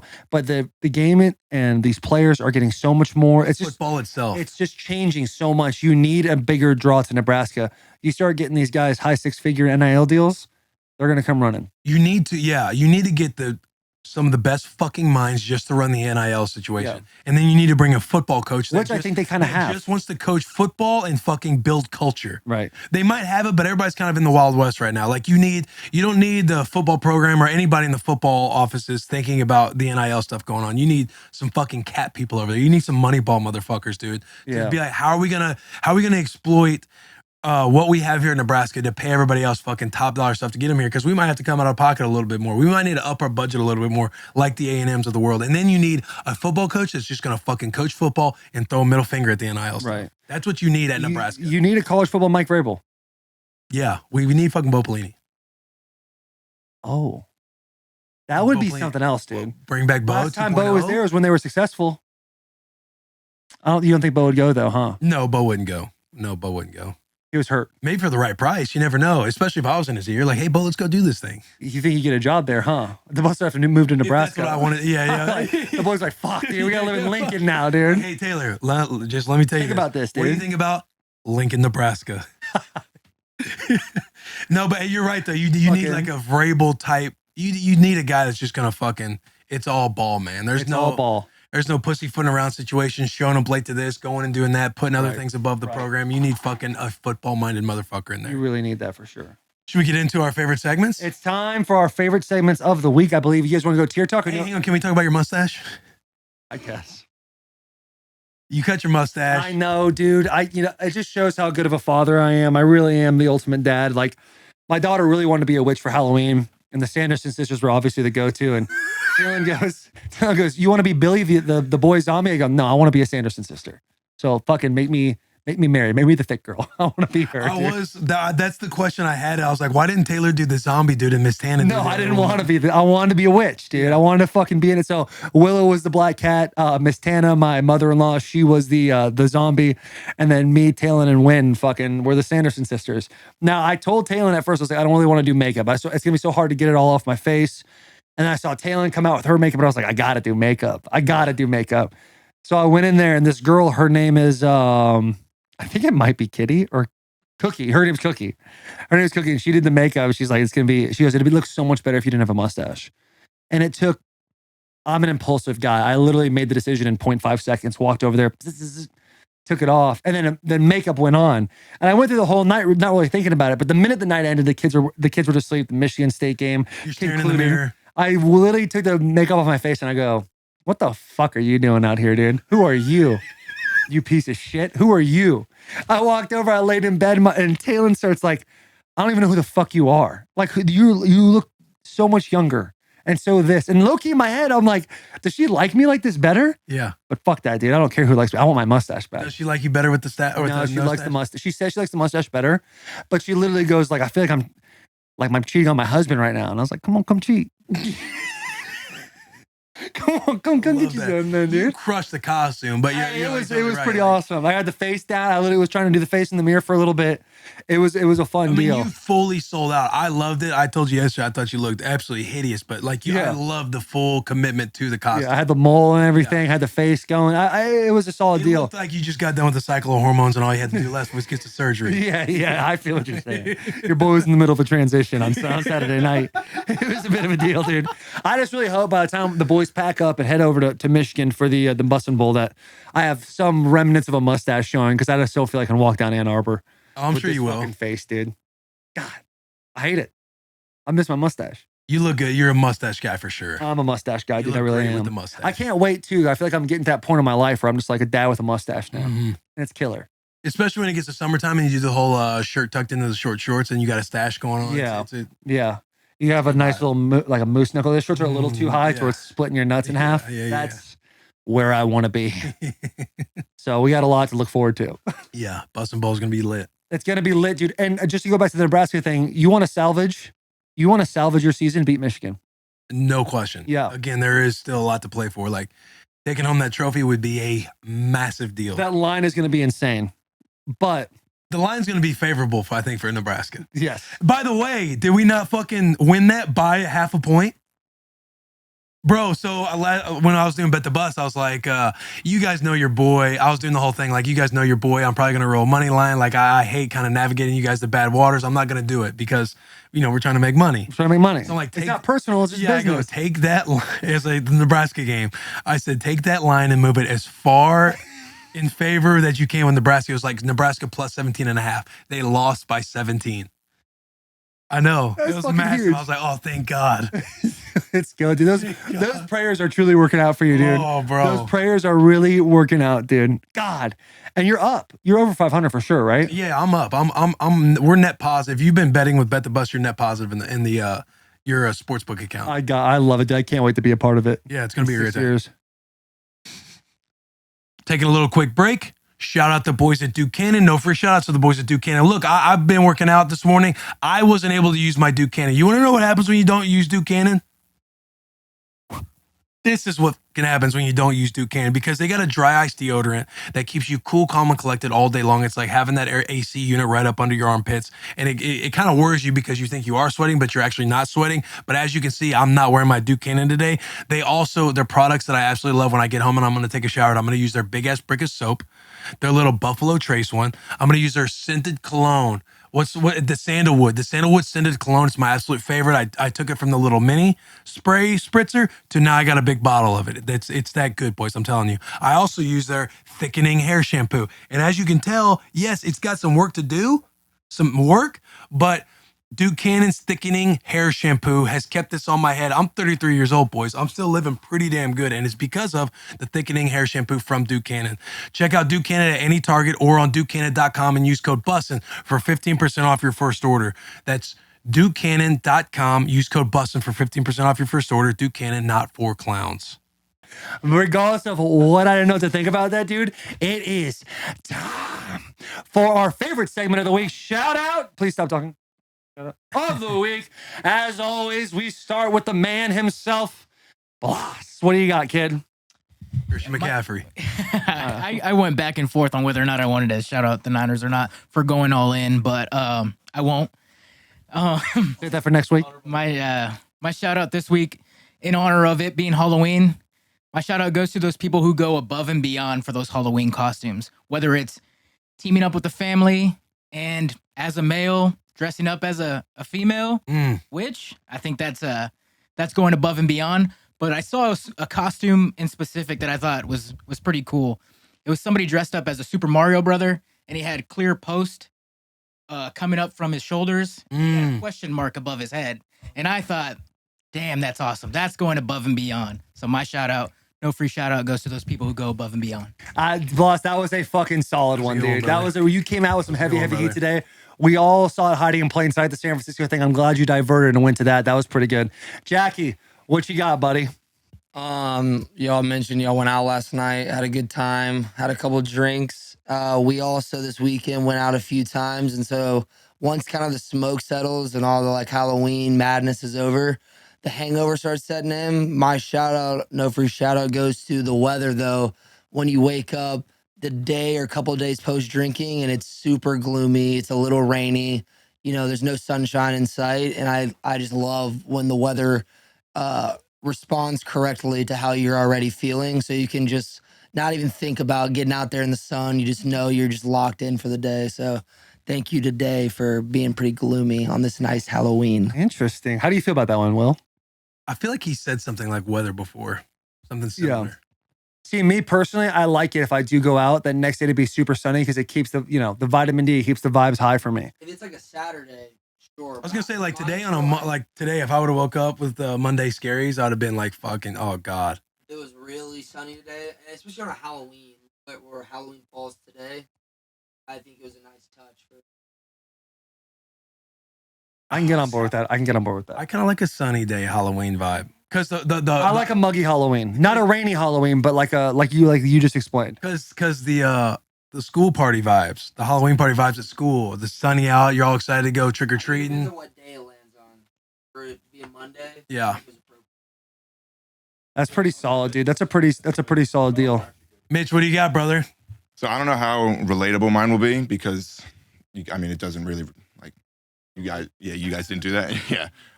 So I went back home this weekend. Went up to my my school's homecoming, and we played Susquehanna University. That's where I went, and we played Johns Hopkins.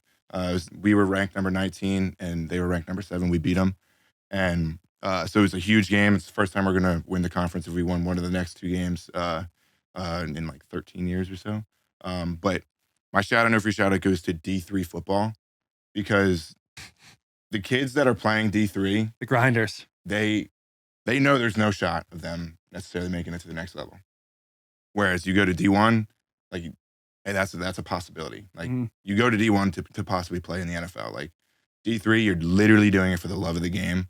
There's nothing else to do other than like your job is football, and like you just love it, and you just play it to love it. So my shout out goes to playing D3 football and just the grinders out there that are in D3. All right, man. I like that one. That was I did solid. too. That was solid. Almost had nothing to do with going home for homecoming. Tanner Tigniti is on the back. I didn't want to shout out Susquehanna, but like shout out Susquehanna, but like because right. No, I feel you. Dude, I had a handful of guys go to Redlands College in California, D3 school, and it was the love of the grind for them. They just wanted to keep the dream alive for a few more years. Yeah. I respect that one. I respect and love that one. Tanner Tigniti is on the back of the bus right now. He's already said he doesn't have one, so I'm going to pass him. He will have his own tier talk. We are now going to Garrett. Oh, perfect. Oh, okay, yeah. So you are stealing my... No, I'm going to do different. What do you... No. Hey, see, troll. It's a perfect example. I know exactly what you guys are doing. Ready? Yes. Yeah. So my shout out, no free shout out this week is going to go to, in my opinion, one of the scariest, smallest humans on the planet. Coach Nick Saban. His birthday falls on Halloween. So happy birthday, Nick Saban. God damn it. Yes, sir. Just an average SEC school. Just shouting out an average SEC football team of 2022, dude.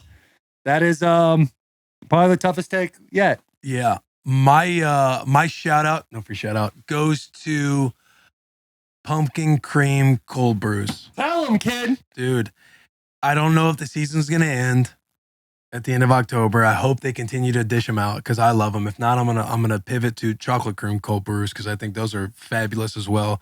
But I get a venti, for anybody out there wants to know my order, a venti pumpkin cream cold brew, 2 pumps vanilla, not 3, 2 pumps, and then I get extra foam because the foam is king. Who that? NFL nurse. I guess somebody from workers' comp's calling. Bags. But that's my shout out, no free shout out, dude. Pumpkin cream cold brews, because you never know how much longer we're gonna have them. Yeah, it's great when it's seasonal too because it adds to the Spooktober vibes. Yeah. You know, those things come out. You know, you're getting them. They are fantastic, and the foam really is set apart. Now, Tanner, who's in the back of the bus, he tells me I hate pumpkin. Don't like the taste. I was like, oh, you hate fall. I said, just try it. Just try it. Same with JP. And he was mad about it. I gave him a sip and he takes a deep breath. He goes, that shit's pretty good. Yeah. It's really like JP that. had the same reaction. It's really good. It is a really good one. Because you do got the pumpkin theme fall haters, bro. That like, I hate everything when people come out with like pumpkin spice this, pumpkin spice that. But dude, the pumpkin cream cold brew. Pretty good. Yeah. If you're going to speak to him, you have to speak in the mic. The foam was pretty good. Yeah. Yeah. Appreciate That's that. what we try to get him to say 3 times in the mic. I The foam was gonna pretty give it good. a try, but it was worth Yeah. it. I thought, yeah, it's fantastic. I really, like today I went to go get coffee and I was thinking to myself, I'm just going to get your classic iced latte with almond milk. But I knew today is Spooktober. I can't. I had to. So I had one and I missed it so much. 2 hours later, I showed up to this bus and you're giving me another one. It was a big, hey, your boys had a night. And that's probably why I'm pitting so hard right now, dude. Yeah, I got a lot of caffeine. Holy right boss. now. All right. My shout out, no free shout out of the week goes to someone's in need and they need your vehicle. They need to borrow your vehicle. So you let them have it, but you know deep down in your heart, you're fucking bummed out because you know you're going to have to change your seat. You're going to have to change the mirrors. You're going to have to re-go through the entire process for you to get back into that comfortability spot. So my shout out, no free shout out, goes to when that individual returns the vehicle and everything's exactly where it was before. The mirrors aren't changed. Your seat's in the same spot. And you know that individual for me is usually a lot shorter than me. They had a tough time, but they had the wherewithal to know that this man likes his vehicle a certain way to stay comfortable. And that's an outstanding feeling. It's a good one. Thank you, sir. Now I'm sure we get to do this ad read real quick. All right, quick break to shout out Ridge Wallet. No free shout outs to Ridge Wallet. The ultra slim minimalist wallet. It holds up to 12 cards plus room for cash. There's over 30 colors and styles, including carbon fiber and burnt titanium. It's made with RFID blocking technology that protects you from digital pickpocketers. They also have a new key case to help you organize your keys. They have a minimalist wallet and they have a little key organizer. It secures anywhere from 2 to 6 keys. It organizes your keys in a compact silhouette and fold out for easy access. There are 6 colors and styles, including, of course, the carbon fiber and the burnt titanium. Check out their site, ridge.com. Use code BUSSIN for 10% off. This is the perfect time coming up. You're coming up on the holiday season. This is the perfect time to find a nice little gift that your boy might not be thinking about that he probably needs. That's ridge.com. Use code BUSSIN for 10% off your first order. Back to the episode. And we're back. Yeah, now we go on to another favorite of the show. Tear Talk, baby. Tear Talk. Tear Talk. Last week we did best Halloween candies. For those of you watching, listening right now, I know it's November 1, but listen, when we're filming this right now, it's Spooktober, and there's a lot of things that are going to happen to you. You're going to have such a great day with your kids, or if you're an adult that wants to trick or treat still, hey, good on you. You're going to get a bunch of candies. You're going to have those hitters that are going to go away real fast. But you know, mid-November, that bottom of the bag's going to be looking real tough. You're going to have some ones in there like, yo, why the fuck they giving these out? I don't need this. It's going to end up in the trash, or you're probably just going to eat them for a little bit. Or it'll sit there all year round. It might. It might. That pillowcase is going to be looking tough around February. It's going to be looking real There's tough. a couple candies in here I will not eat. So I know there's some discussion in the back of the bus. Is the back of the bus doing one, or is it just Tanner? Just Tanner, and then you guys are all the judges of these? All right. You're co-signing. Should we let Tanner go first? I hate, dude, that face you're making, Jack. I fucking hated that face, dude. So smug. What do you do? Like, his whole comment about, oh, we claimed Tanner because the king-size candy bar last week. And like, oh, we're co-signing. He has this fucking smug, beautiful mustache grin on him. What a piece of shit. You guys going first? Yeah, we will We'll say that king size candy bars disqualified you last. You guys lost. They You guys did, lost. bro. That was They a terrible did. take. It's fucking dictatorship. dude, whoa, dude. Whoa. Hey, should I go first so Tanner understands the game? How about you go first? I'll go second. Tanner goes last. Okay, that's fine with me. All right, my let me get my phone out for my list. Give me a second. You want me to go? All right, here we go. My tier talk for worst candies on Halloween to get on Halloween. I'm going to give an honorable mention. So this would be labeled as number 4. That honorable mention is to a little pack of Smarties. I think there's a time and place to have Smarties where they kind of like lighten your mood a little bit. But on Halloween, your boy being a little chocolate junkie, I'm pretty pissed off when I get Smarties in a little packet. My tier 3. My tier 3 is Smarties.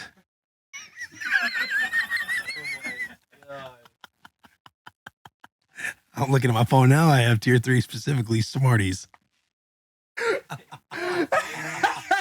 What do you mean? Well, so Hang you on. have 4 on that list? No, I have 3, but I thought Smarties was going to be my honorable mention because I thought I had another one on here, but I don't. That Smarties is my 3. All right, there's no honorable mention for this shit. Yeah. You suck so bad you got it twice, dude. Yeah. Legit, they might have to be your tier 1 now. All right, my tier 2, wax cola bottles. Not a fan of the wax cola bottles. I understand there's different flavors involved that can lighten your mood a little bit, but again, your boy is a chocolate junkie. I think wax cola bottles are garbage. Yes, you can bite them off. I think they kind of hurt your teeth because you're trying to like grind them off at times. I think when you try and spin them without going in your mouth first, you try and spin them, it takes fucking forever, and you don't get much bang for your buck there. Okay. Like, you gotta do the whole trick or treat thing. Like, you're walking. Like, am I gonna dress up?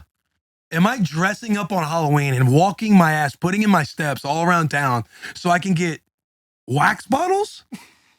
Yeah. Like, no, bro. I'm not trying to get fucking wax cola bottles in my Halloween bag. That's my tier 2. My tier 1, and I will not. I think this is the worst taste in the world, and it's black licorice. You get black licorice, dude. Like, I'm getting mad thinking about it. My blood just boils a little bit. It's probably the caffeine too. It's a slap in the face. Getting black licorice is a slap in the face to you as a human. If anybody ever offers, I don't care where you're at, if it's a nursing home, any of that, you get offered black licorice, it's a fucking sign of disrespect. So that's my tier talk. Loss?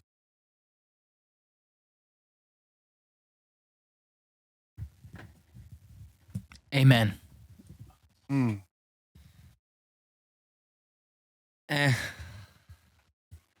He's such a piece of shit. He's so smart. Sweets. The fuck was that, man? Hey, yeah, this is your time. Sorry, this is your time. sorry. Smarties. I mean,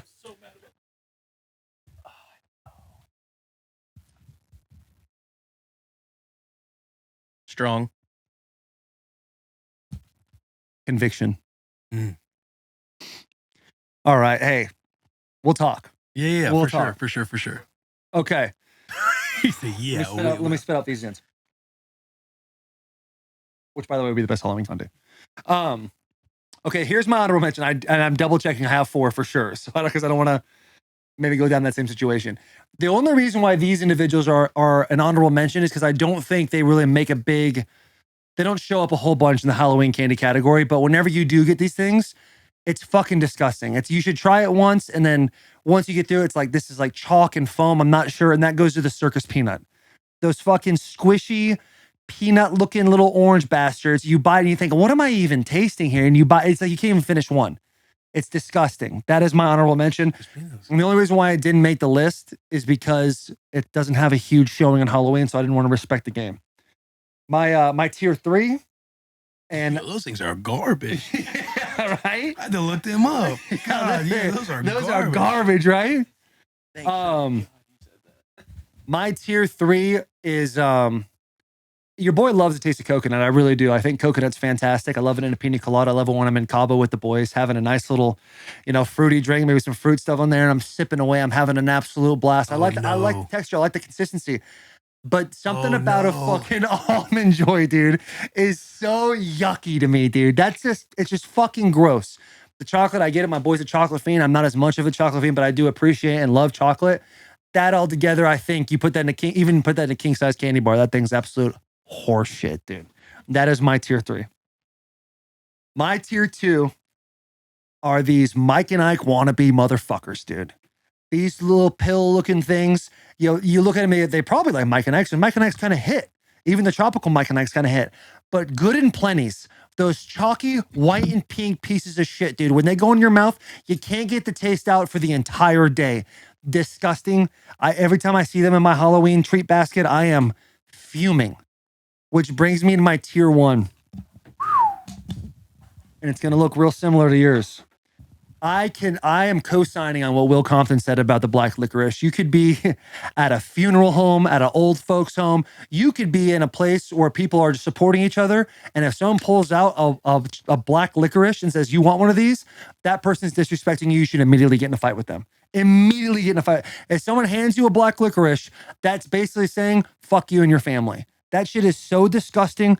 I can't stand it. And yeah, I'm it's the caffeine, but I'm a little hot right now Black just thinking about licorice it. is the middle finger. It is the middle finger of candies. Why even make them? Because trolls. Yeah. Yeah. We should start passing out like black licorice for like people we don't like. Yeah. Yeah. I like that actually. Antonio Brown, here's some black licorice. Where can we Antonio send Brown, Kanye, black licorice guys. Yeah. Well, yeah, that was it? Hang on, tough. we can get into some We should Kanye probably conversation. Yeah. we should probably navigate that. I didn't mean it like that. I didn't mean it like that. Why are you saying just black people for black licorice? All right. Tanner, the way he's a hater, he could be a black licorice guy today. Oh, there you go. He does like to hate. Way to save yourself. Saved Thank it, dude. God. You see that Thank God. turbulence we hit there? Yeah. Whoo! All right, I feel safer I now. cannot wait to hear yours, Tanner. Oh yeah, one word. One word. Oh, Garrett. Agreed. Exactly. Garrett. Sure. Oh, dude. What? Solid. Strong. No one needs to exhale for that long. You're just thinking of hurtful words. Wow. After Tanner's, I got to unpack that with you. Yeah. After Tanner. I'm excited about the conversation. Oh, yeah, It yeah, just yeah. throws me for a loop, brother. All right. For those of you who don't know, Tanner Technini, we've known each other since we were 5 years old. He's got a mullet by choice. He's never lost a bet in his life.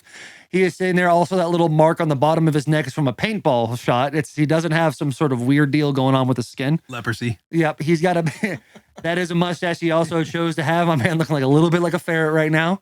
Let's see what you got, Tanner. Okay, so Toucan tan. Let's go, brother.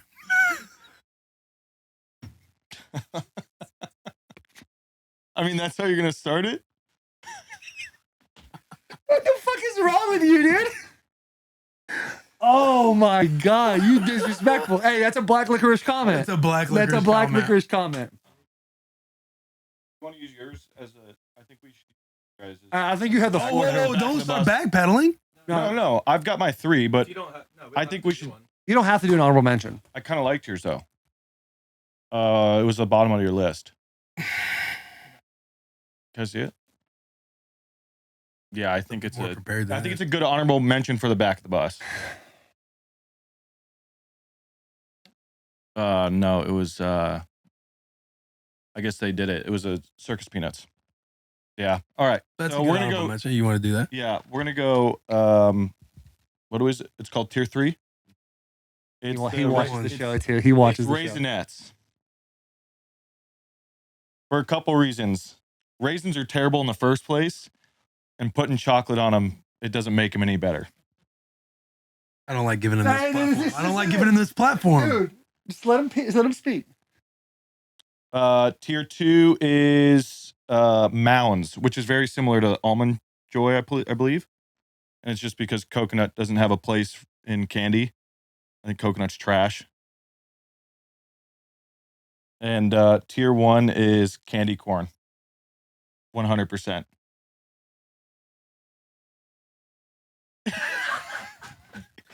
I didn't know, like, I didn't watch that you're a good obviously we talked about it a little bit, but candy corn's terrible. Okay. Those are mine. Do you want to go first? Abysmal. Mistake. This is our list. Yeah. All right. Well, go ahead, Garrett. I still want to hear your word.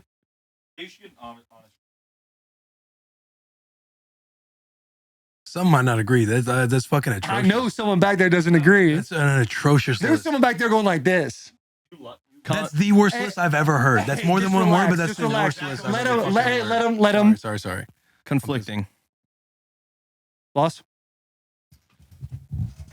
Legend. The cock gobbler up back there. Confused. Great.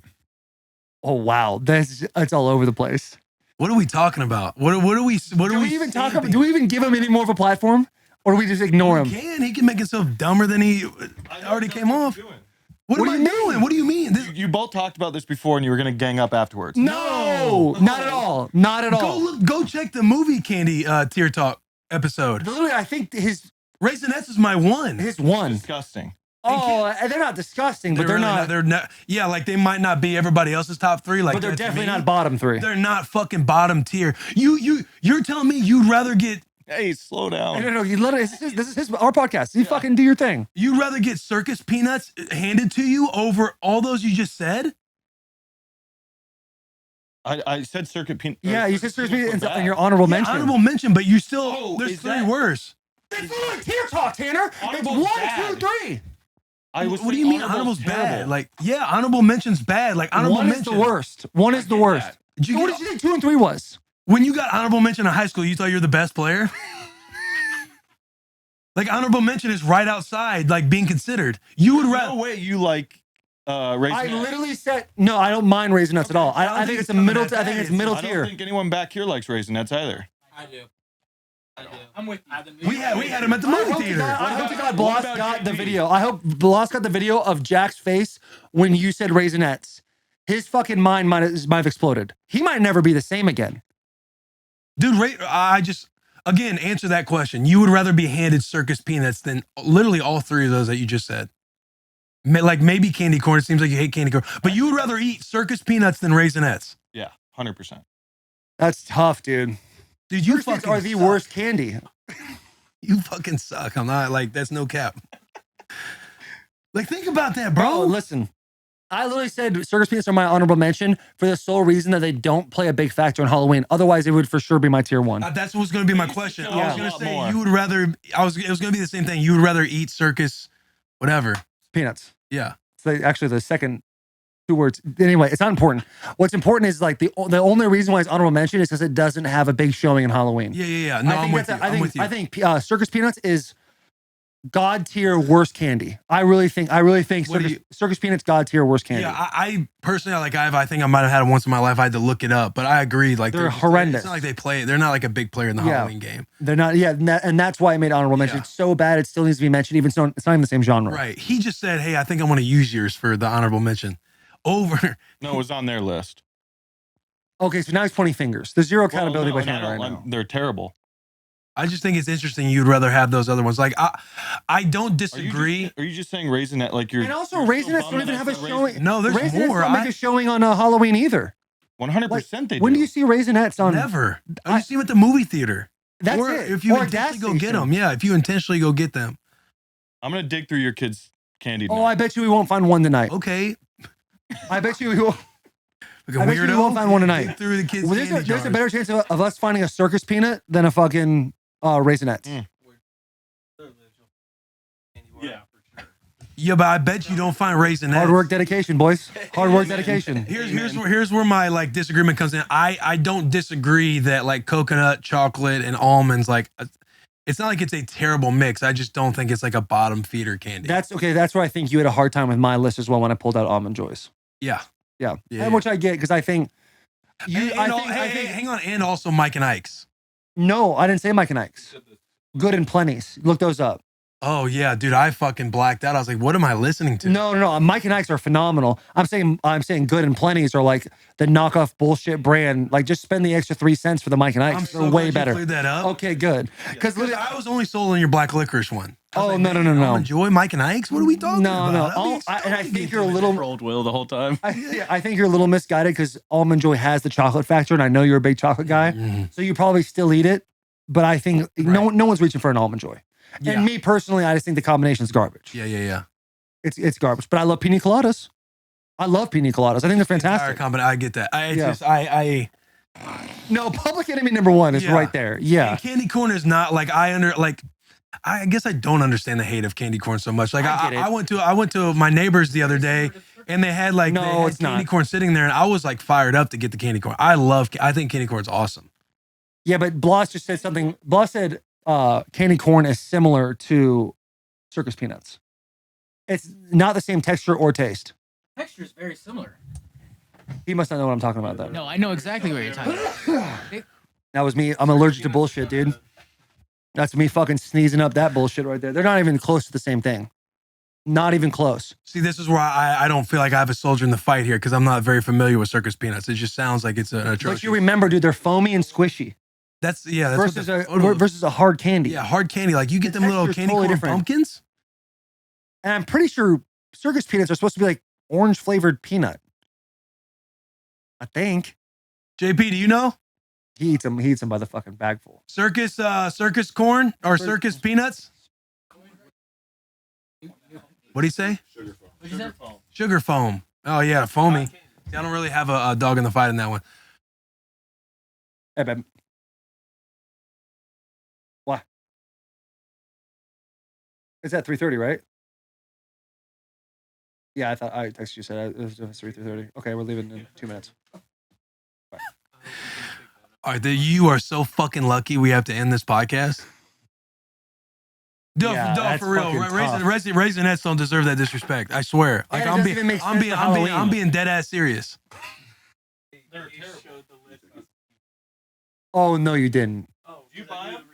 He Oh, buys really? them. We went to a movie last Friday and he fucking pulled them things out the first thing.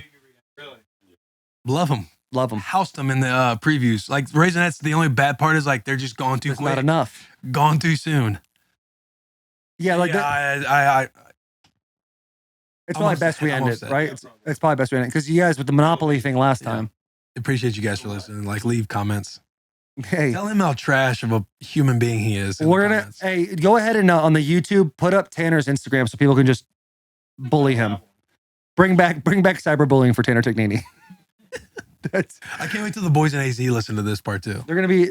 Well, they're gonna. You know what? He didn't understand the mission. He didn't understand the He assignment. did. He's gonna. You know what he's gonna do next time at work? He's gonna start showing all the boys, "Hey, I was on Bussin' With The Boys." You Oh know, check yeah. out. Oh yeah. Yeah. Just He fast forward to listens. the end. I call him on the phone all the time, and he'll be facing me like, "What's up? I'm like, what are you doing?" He's like, "Just watching your show," and he'll pop it up. I believe He's that. watching it all the time. That's probably why he calls you. Your talk. Say, man, I don't call him enough. Yeah. Oh yeah, 100%. I watch you on my TV every week, man. I feel like we're connected. Hey, you know what you should do on the bus? You should do this. Say this. Say that. I'm like, I ain't a puppet, dude. I do want to say, I'm sure we both share the same intimate. Like, we love Tanner. Like, he's the boy. Yeah, but he deserves the lashing he's about to get. Yeah, he deserves. There's no question. Tanner's a phenomenal person. Yeah, But Arizona troll. yeah. Arizona troll. Anyway. All right, transitioning from Tier Talk, now we're going to get into the George Kittle segment. We did a fun little segment where we asked a couple questions. These last questions are brought to us by Roback. Use code BOYS, BOYS, on roback.com for 20% off your first purchase. That's RHOBACK.com, code BOYS. They work with the best collegiate athletes from Will Anderson to the boy Michael Mayer to Bijan Robinson to also Bussin' With The Boys. They just dropped new performance joggers, and trust us, you're going to want to try these. Use code BOYS for 20% off. Now enjoy this segment with the boy, George Kittle. Yeah. George, because again, we don't want to keep you long. We don't want to make it about NFL headlines or anything like that. However, I would like to ask, what's it like playing with Christian McCaffrey on your football team? Oh, it's really nice. He's pretty good at football. He trifecta yesterday. It's inspired by World Series ball, passing, catching, rushing, touchdown. Yeah. He's slippery, makes guys miss, makes my job easier, knows how to run the football. So I'm a huge fan of him. Who? Oh man, I just thought this is off the top, bro. I can't wait. Who do you think is better at football, Christian McCaffrey or Deebo Samuel? Dude, that's a good question. That's a good question. That's a good question. That's a good question. That is a Because good question. I don't know. I know. Part of me wants to go Debo. Part of me wants to say Debo, but I'll leave the floor to Kitty. You know, okay, we're going to stop that one right there, Taylor. No, we're not going with We're Kitty. done with Kitty? Yeah, we're done with that. That's all right, just all right, all right, terrible. all right. I'm sorry. Go ahead. So who's better at football? Yeah, let's see. Look, I'm gonna be right in the middle just because. Well, look, I do love Deebo just because I played with him and I've seen how much better he's gotten since he's been a rookie. The one thing that he brings to the table than anybody else is that every time he touches the football, he could run through two guys and still score a touchdown. Not a lot of guys in the NFL that can do that. Christian, on the other hand, is very slippery, and it's just hard to get hands on him regardless. So. And it's just kind of what do you like? And, most of the time I like guys that run people over. So, I'm a huge fan of Deebo. CMC is probably going to continue to grow on me, though. So I think they're both really good football players. It sounds like the 49ers have a bit of a smash and dash situation going on with those two. A very athletic smash and A dash. very 'Cause athletic Deebo, smash and dash. It's not like he's like a big, thick dude. He's strong as fuck. Yeah, absolutely. Big dubs yesterday, buddy. Big dubs. Hypothetical situation here. Let's say you're the greatest football player in the entire world. No one can touch you at all. And your wife gives you an ultimatum to either stop playing football and be with the family or get divorced. What do you think? Have I won any Super Bowls yet? You've won Let's 7. say you've won 7. Just Hypothetically, in this you've won situation. 7. and you're 45. Can Will answer it first, and I'll go second? Me and Will have already technically answered this, but go ahead, Will. Yeah. So what Taylor and I were saying is, I'll speak for myself. I said personally, in my personal, like if it's me right now, my brain, I'm leaving the boys because some things are bigger than ball, and you got 7 Super Bowls, and you got probably fat money lined up after that. So I would probably leave the boys. Then I tried putting myself in the headspace of somebody who's the greatest football player of all time. I'm sure there's some type of cynical, just like obsession with, the struggle of walking away from the game because you're just built to just win championships. Yeah. But that was my situation. I basically said I would leave. Yeah, you dip in the boys. Yeah. I mean, how long have I hypothetically played for? How many years? 20 plus, I would say. Yeah, I think I mean, if 20. you're 45 years old Yeah. and all the hypotheticals, I'd say 20 plus years. Yeah. I know. I think I'm going to go with Will on this one. Yeah. Okay, so it's unanimous. We would all dip on the boys. And that's crazy to say because this podcast literally our phrases for the boys, but some things are bigger. Yeah, you're for the boys at home. Does that mean You're we're for the not boys at home. wolves? What's that? Does that mean that we're not wolves? No, we're wolves. We're absolutely Okay. wolves. I just think that Being a wolf is a mentality. oh, tell him, Being a buddy. wolf is a mentality. Yeah, So dude, we're it still is. fucking wolves, It's a brother. mentality, but every wolf knows when it's over. Sometimes you get exiled from your wolf little clan, and you got to go do your other wolf things by yourself. Still a wolf. With your second family. Yeah, Yeah. 100%. Can we ask a second hypothetical? Go ahead. Yeah, ask me another one. George, I got 3 minutes. Okay, 3 this would minutes, be 3 great. minutes. If you could have this for you too, Taylor. Okay. If you could have any superpower, what would it be? You're a superhero guy. I feel like this is a great question for you. It's so good. Can I pick a superhero that No, and I get no, everything that that's he it. gets? I Or was is it thinking the one same thing. specific power? One specific thing. I was thinking the same thing too, because I think the easiest answer would be Superman, right? Yeah, I think It's so. like you just, and then you still play I football. know, but that's not fun. Okay, cool, you're Superman. You have a lot of issues. It is what it is. I would choose Spider-Man because that just sounds really fun. I don't know if you guys have played the Spider-Man games, but it's literally Grand Theft Auto and you're Spider-Man. You're just gonna swing through New York City and just beat up bad guys. So that's the thing that I'm a huge fan of. But just being a football player, I would love Wolverine's ability to regenerate his health. That's a good one. That's a good That's one. a good one that I didn't really think of. Can you just imagine waking up every month, after the game, you just feel great? Yeah, what a win. You play forever. Yeah. You could I actually know, end up it's being insane. hypothetically that player we were hypothetically talking about. And to one up you, it's not just after game, it's just anything in life. You're feeling good. And you're not worried about nothing. He was like, my neck. Just kidding, I'm good. Yeah, hypothetically, if you sat at your house and drank 47 beers yesterday while watching football, you'd wake up the next day feeling like a million domestic. So hypothetically, What would be yours, Taylor? Because he's probably only got a minute 30 now. oh shit. Okay. I feel like I don't know. His is so good. Do you want to hear mine? Teleportation. That's what it would be. Like jumping, like That's jumper. a good one. Yeah, jumping. I mean, if I were to grab you, I could jump. Hey, we're going to Jumper, Paris. Great movie. Yeah. Okay, yeah, Great okay. movie. That would be mine. And as long as if we all, I can take everybody, right? Yeah, you could do that. Yeah. We'll That's grant an you that. awesome You're movie. a jumper. Yeah. Okay, I'm a jumper. Mine would be. Can you imagine just jumping to Cabo every other day? Oh, dude, that is the number one spot too. That's a good I'd go to call. Cabo right Hey, now. we got two good ones, and I know you're gonna come with some heat, buddy. Mine would be to touch any book and acquire the knowledge that is in any book. That's good too. I know, but where would that knowledge go? To the dome. What Your do you mean? penis. My Your- brain. yeah, your brain. You've seen the movie Limitless. We only use 3% of our brain or 10. something like that. 10. I know, Will. I think you use 1%. Yeah, 1%. Yeah. Yeah. Oh, No, you're saying, you. me. You You're saying use Will. You're saying Yeah, Will. it's a strong 1%. Yeah. When that 1%'s clicking, when it's firing on all That's a cylinders, fun. it's a nice- Imagine 2% with you. Yeah, I know. It'd be insane, dude. But Some people, you know how touching they the say book. people use 10% of their brains. Sometimes I think we only use 10% of our hearts. You know? What was that? The wedding crashers. Hey, give the dude. boy a That's our hug. wedding crashers. Come here. He said to give you a hug. All right. Come on. Yeah, give the boy a hug. George, we love you, brother. Thank you for being a part of this. We'll call you in the future. Dude, I love you guys. Call me any Monday you need me. Lunchroom I love talk, that. hypotheticals, cafeteria talk. It's all working. Yeah. Hey, I think one of those dolls behind you just moved. Spooktober, buddy. I What's hate that here? we can't see George. I hate that we Hey, can't see George. Hey, before you go, George, what are you doing tonight? What's the move tonight? Niners Halloween party, boys. Let's ride. And is Shanahan? Is Shanahan throwing it? No, I'm throwing it. Oh, it's even better, dude. That's gonna be good, Actually, bro. me and Juszczyk are throwing it. And Jimmy G's paying for it. What a nice guy. What a guy, dude. What a guy. We'll have you on in a couple of weeks, buddy. Thank you so much for coming on. We absolutely love you. Big hugs, tiny kisses. All right, don't ever call me Kitty again. I won't. See you guys. I Hey, won't. brother. Bye.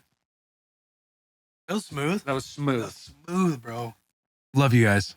Big hugs, tiny kisses.